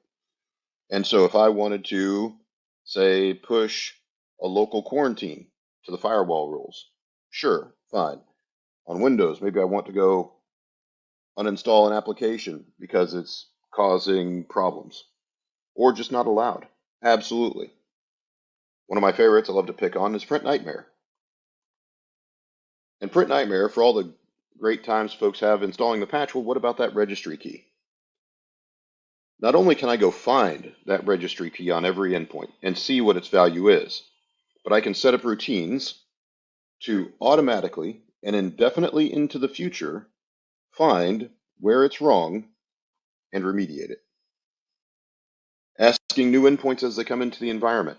Hey, are you how I want you to be? Yes, no? And if no, fix yourself. Right? Now, I'll talk for just a second on our architecture. This is where we started, with BigFix. But this is also where we saw the largest room for improvement. What we built was what we call our linear chain architecture. The interesting thing here, we actually get faster the more endpoints you feed me. The reason being, because the more endpoints are out in your environment, the less time between any 2 endpoints checking in, seeing that there's something to do, and pulling it back. We have no need for all of the relay servers, distribution points, whatever might be in the environment today. If you have the Tanium agent and an internet connection on any endpoint, it is equally under management. We have no reliance on GPO, domain membership, VPN status. None of that matters. And how do we do it? So I've talked a lot about asking questions. We ask questions with what we call sensors. We take action with what we call packages. So if I've kind of made the bold statement of anything an endpoint knows about itself. So what does that comprise, right? Well, let's go look at some of the harder things. You want to go see BIOS information? Absolutely. You want to go find registry keys, subkeys, particular values? Not a problem. Maybe we want to go looking for SSL certs, in particular, maybe those ones that are expiring soon, right? You want me to set up a routine where every 7 days I ask for the certs expiring in the next 30 days? Absolutely. Send that, put it in a ticket, not a problem. One of my personal favorites, browser extensions. Why? Because these things really are a security risk that goes undetected in a lot of places. But Edge, Firefox, Chrome, right? For us, it's just another question we can ask. And I'm going to dig in here on the Chrome extensions, not because we're some Chrome extension specialist, but to show how we can do anything. Because if it can be done with Python, PowerShell, VB script for as long as it's still around, right? WMI, local shell in the case of Linux, Mac, Solaris, AIX, I can do it. If you have a PowerShell script that you're running onesie twosie on endpoints today, and you want to hand that to me and say, hey, this would be awesome if I could run this on every machine at the same time and bring that data back?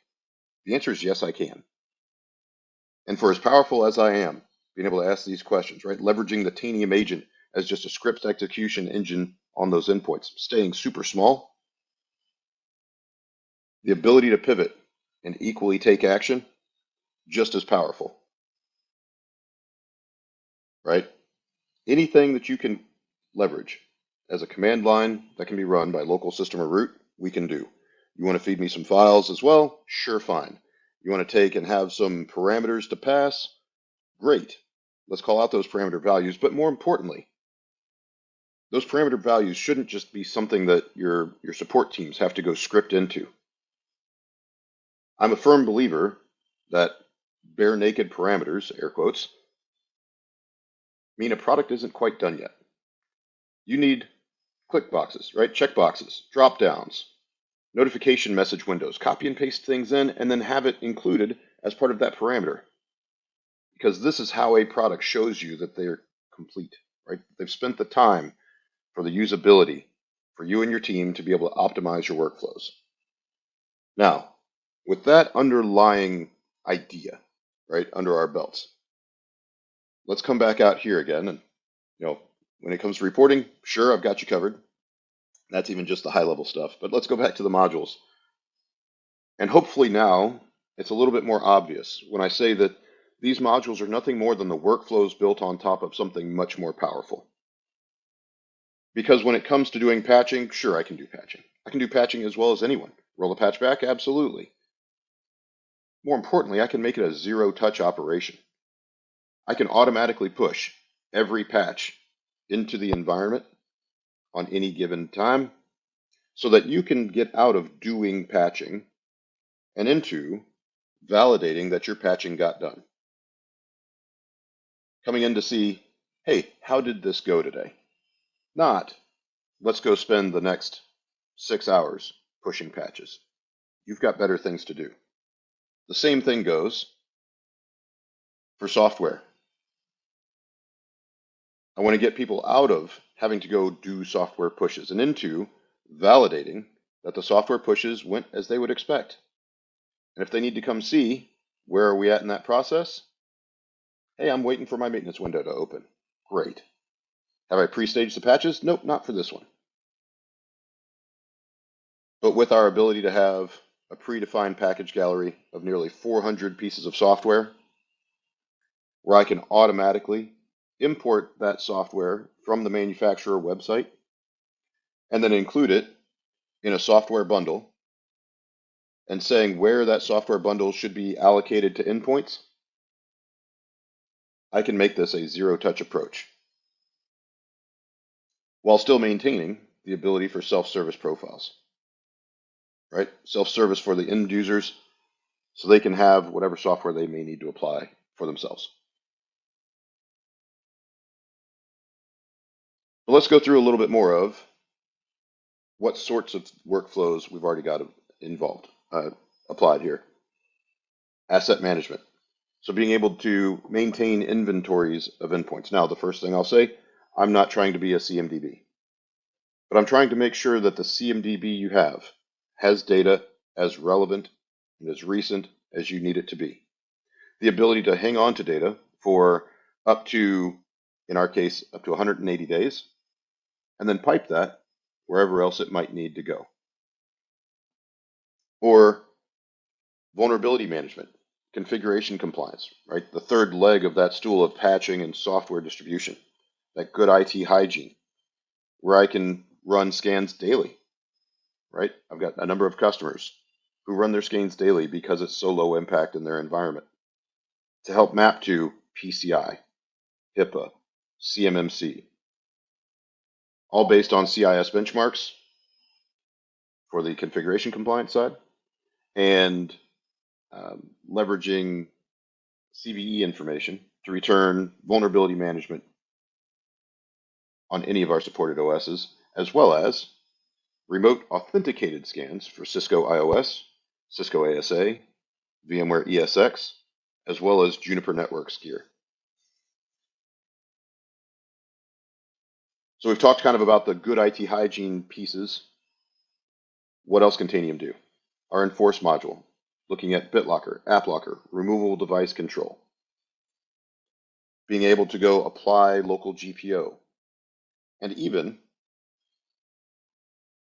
soon to be out of beta, MDM for Mac OS systems, right? So currently in beta, that'll be available soon. And I apologize, my role-based access control showing off on me here a little bit. Let's bump up our permissions and be able to see, right? So if we need to get into local firewalls, administrative templates, all of these available at your fingertips from Tanium.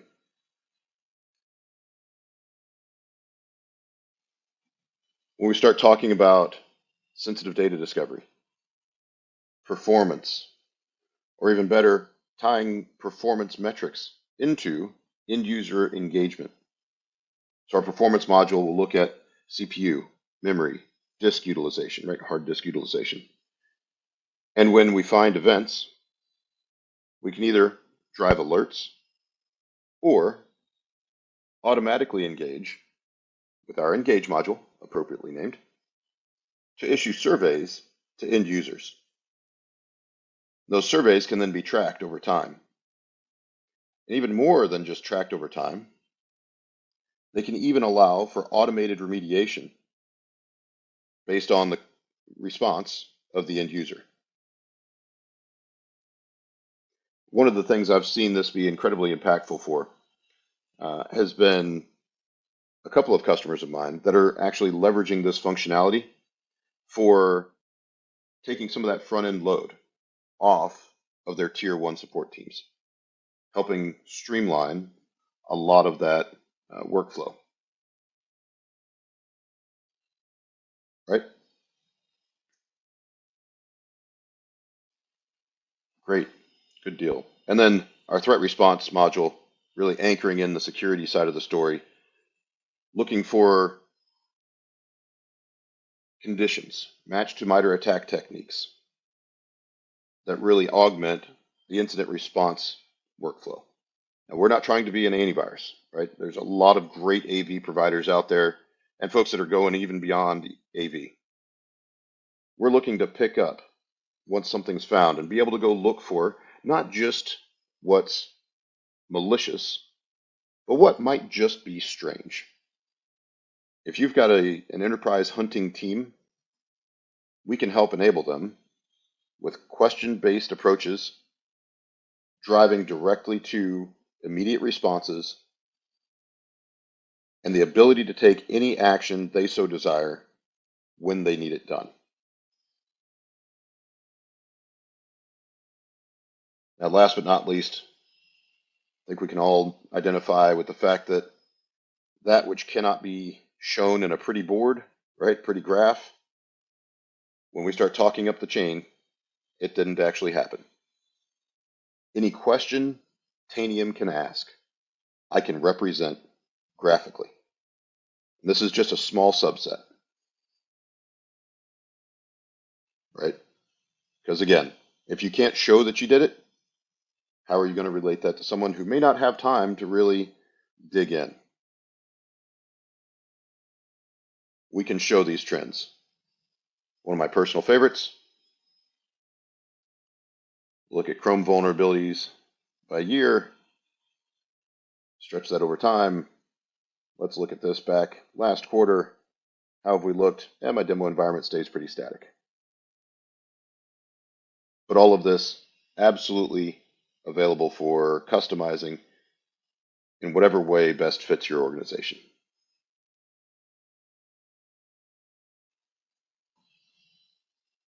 All right. Well, with that, thank you for the time. On the demo, see, I'll give this back a bit. And I'll go to my next slide. So let's connect, right? Feel free, reach out to Tanium. How can we best engage? How can we best answer your questions? How can we best come show you the ways in which Tanium might be best put to use in your environment. Love to have that conversation. And so now I'd like to open it up for a little bit of Q&A. Let's do it. Oh, that was so great. Man, I love being able to get in and see a platform in action, Chad. Thank you so much for walking us through that and really kind of taking the time to give everyone an idea of how that will function for them. I think that was really impactful, and we got a lot of great questions coming in. Chad, are you ready? Absolutely. Okay, I'm going to start with this one here because I love it. I do think it's an important one to address. And we have some people out there that are, speaking of shopping, they're shopping around and trying to find the right solution for them. So if you had to give Tanium a key unique, something that makes you stand out, what would you want the audience to know that? So the biggest thing about Tanium, as I've mentioned in my demo, is really the root of everything we do, is the fact that we can get to live data better than any other product I've ever seen on the market. That's why I came to Tanium in the first place. I was very picky about, my next move after my last one, right? And so if you're looking at why do I want to call in Tanium, it really comes down to visibility and control of an environment holistically, right? With a platform that can legitimately do just about anything. And those workflows that I showed are just kind of what we've built so far. Well, I think that's a great, unique, and something that's clearly resonating. And I'm just scrolling through some of these questions here because we've got some great ones. I'm going to jump into this one here. Can you talk about how Tanium would deal with stuck deployments of patches or upgrades, etc.?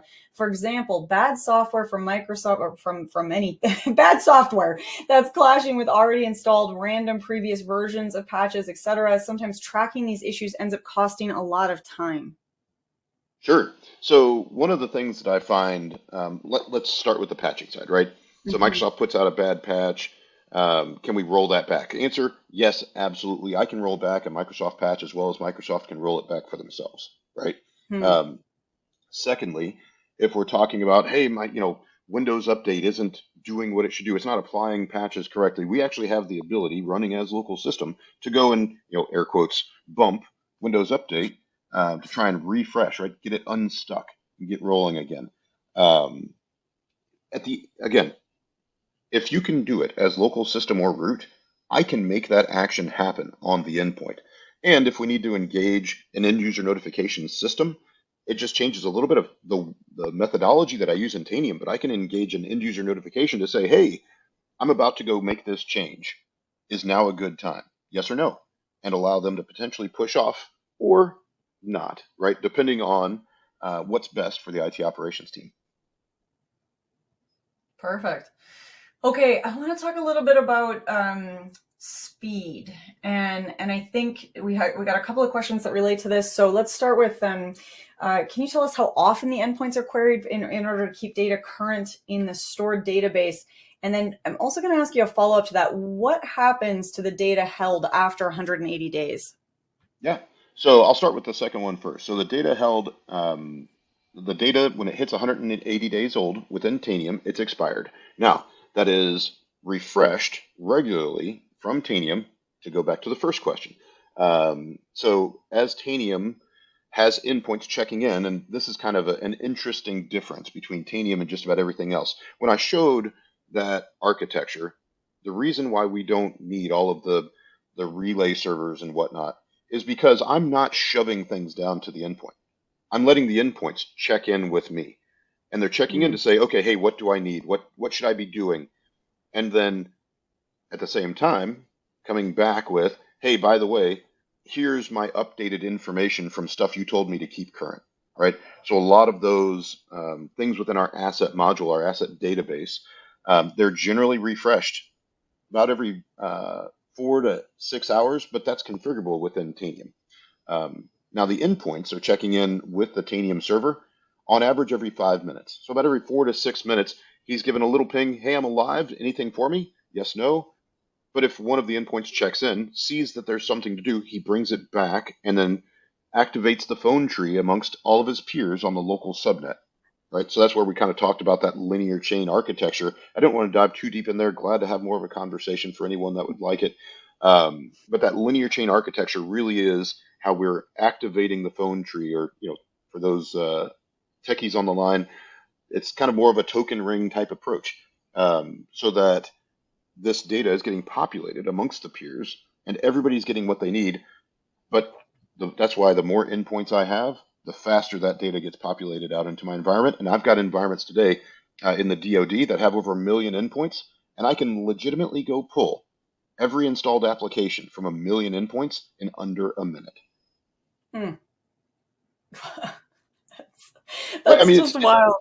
It's ridiculous, right? There is Yeah. no other platform on the market that can do what we do at the scale and speed. Well, you know what? I wish we could keep going with this, Chad, but I think that is a great place to leave it right as we come up on the end of time. And I want to ask you if somebody out there is really excited about Tanium, and I think you've got a couple of raving fans out there after this presentation, certainly. What would you recommend as the first step for getting started? Sure. Yeah, absolutely. So reach out you can go to tanium.com. We have a Tanium trial at try.tanium.com for anyone that would like to kind of check it out, see what it looks like for our cloud environment. Thank you so much for being here with us today. This has been just a ton of fun. Thank you so much for the opportunity. Awesome. Thank you so much, Chad. And thank you so much, Jess. I loved that presentation, that demo, and such a lively Q&A. Thank you all for your questions. And of course, if you didn't get your question answered, not to fret. We will absolutely have all this passed over to Tanium, and their team can get you the information you are looking for. Speaking of getting the information you're looking for, I've got the actual final poll here today. So if you are looking for a little bit more information from Tanium about this Tanium solution, if that's a data sheet, if you want a personal demo, if you want case studies, all of that will be handed over to you after today's EcoCast. And this is your final call to go check out that handouts tab. If you have not yet checked it out, in there you'll find Tanium's ultimate guide to cyber hygiene. Cyber hygiene is about proactively planning your security strategy to prevent cyber attacks. So go check that out as a way to follow up on today, the security element side of empowering your distributed workforces. And with that, I am going to take that poll down in just a quick second. So if you have not yet answered it, definitely go do that now. And we are going to be giving away our third and final $300 Amazon gift card. Again, a little reminder that you must be live, present, and lucky here at the webinar today to win.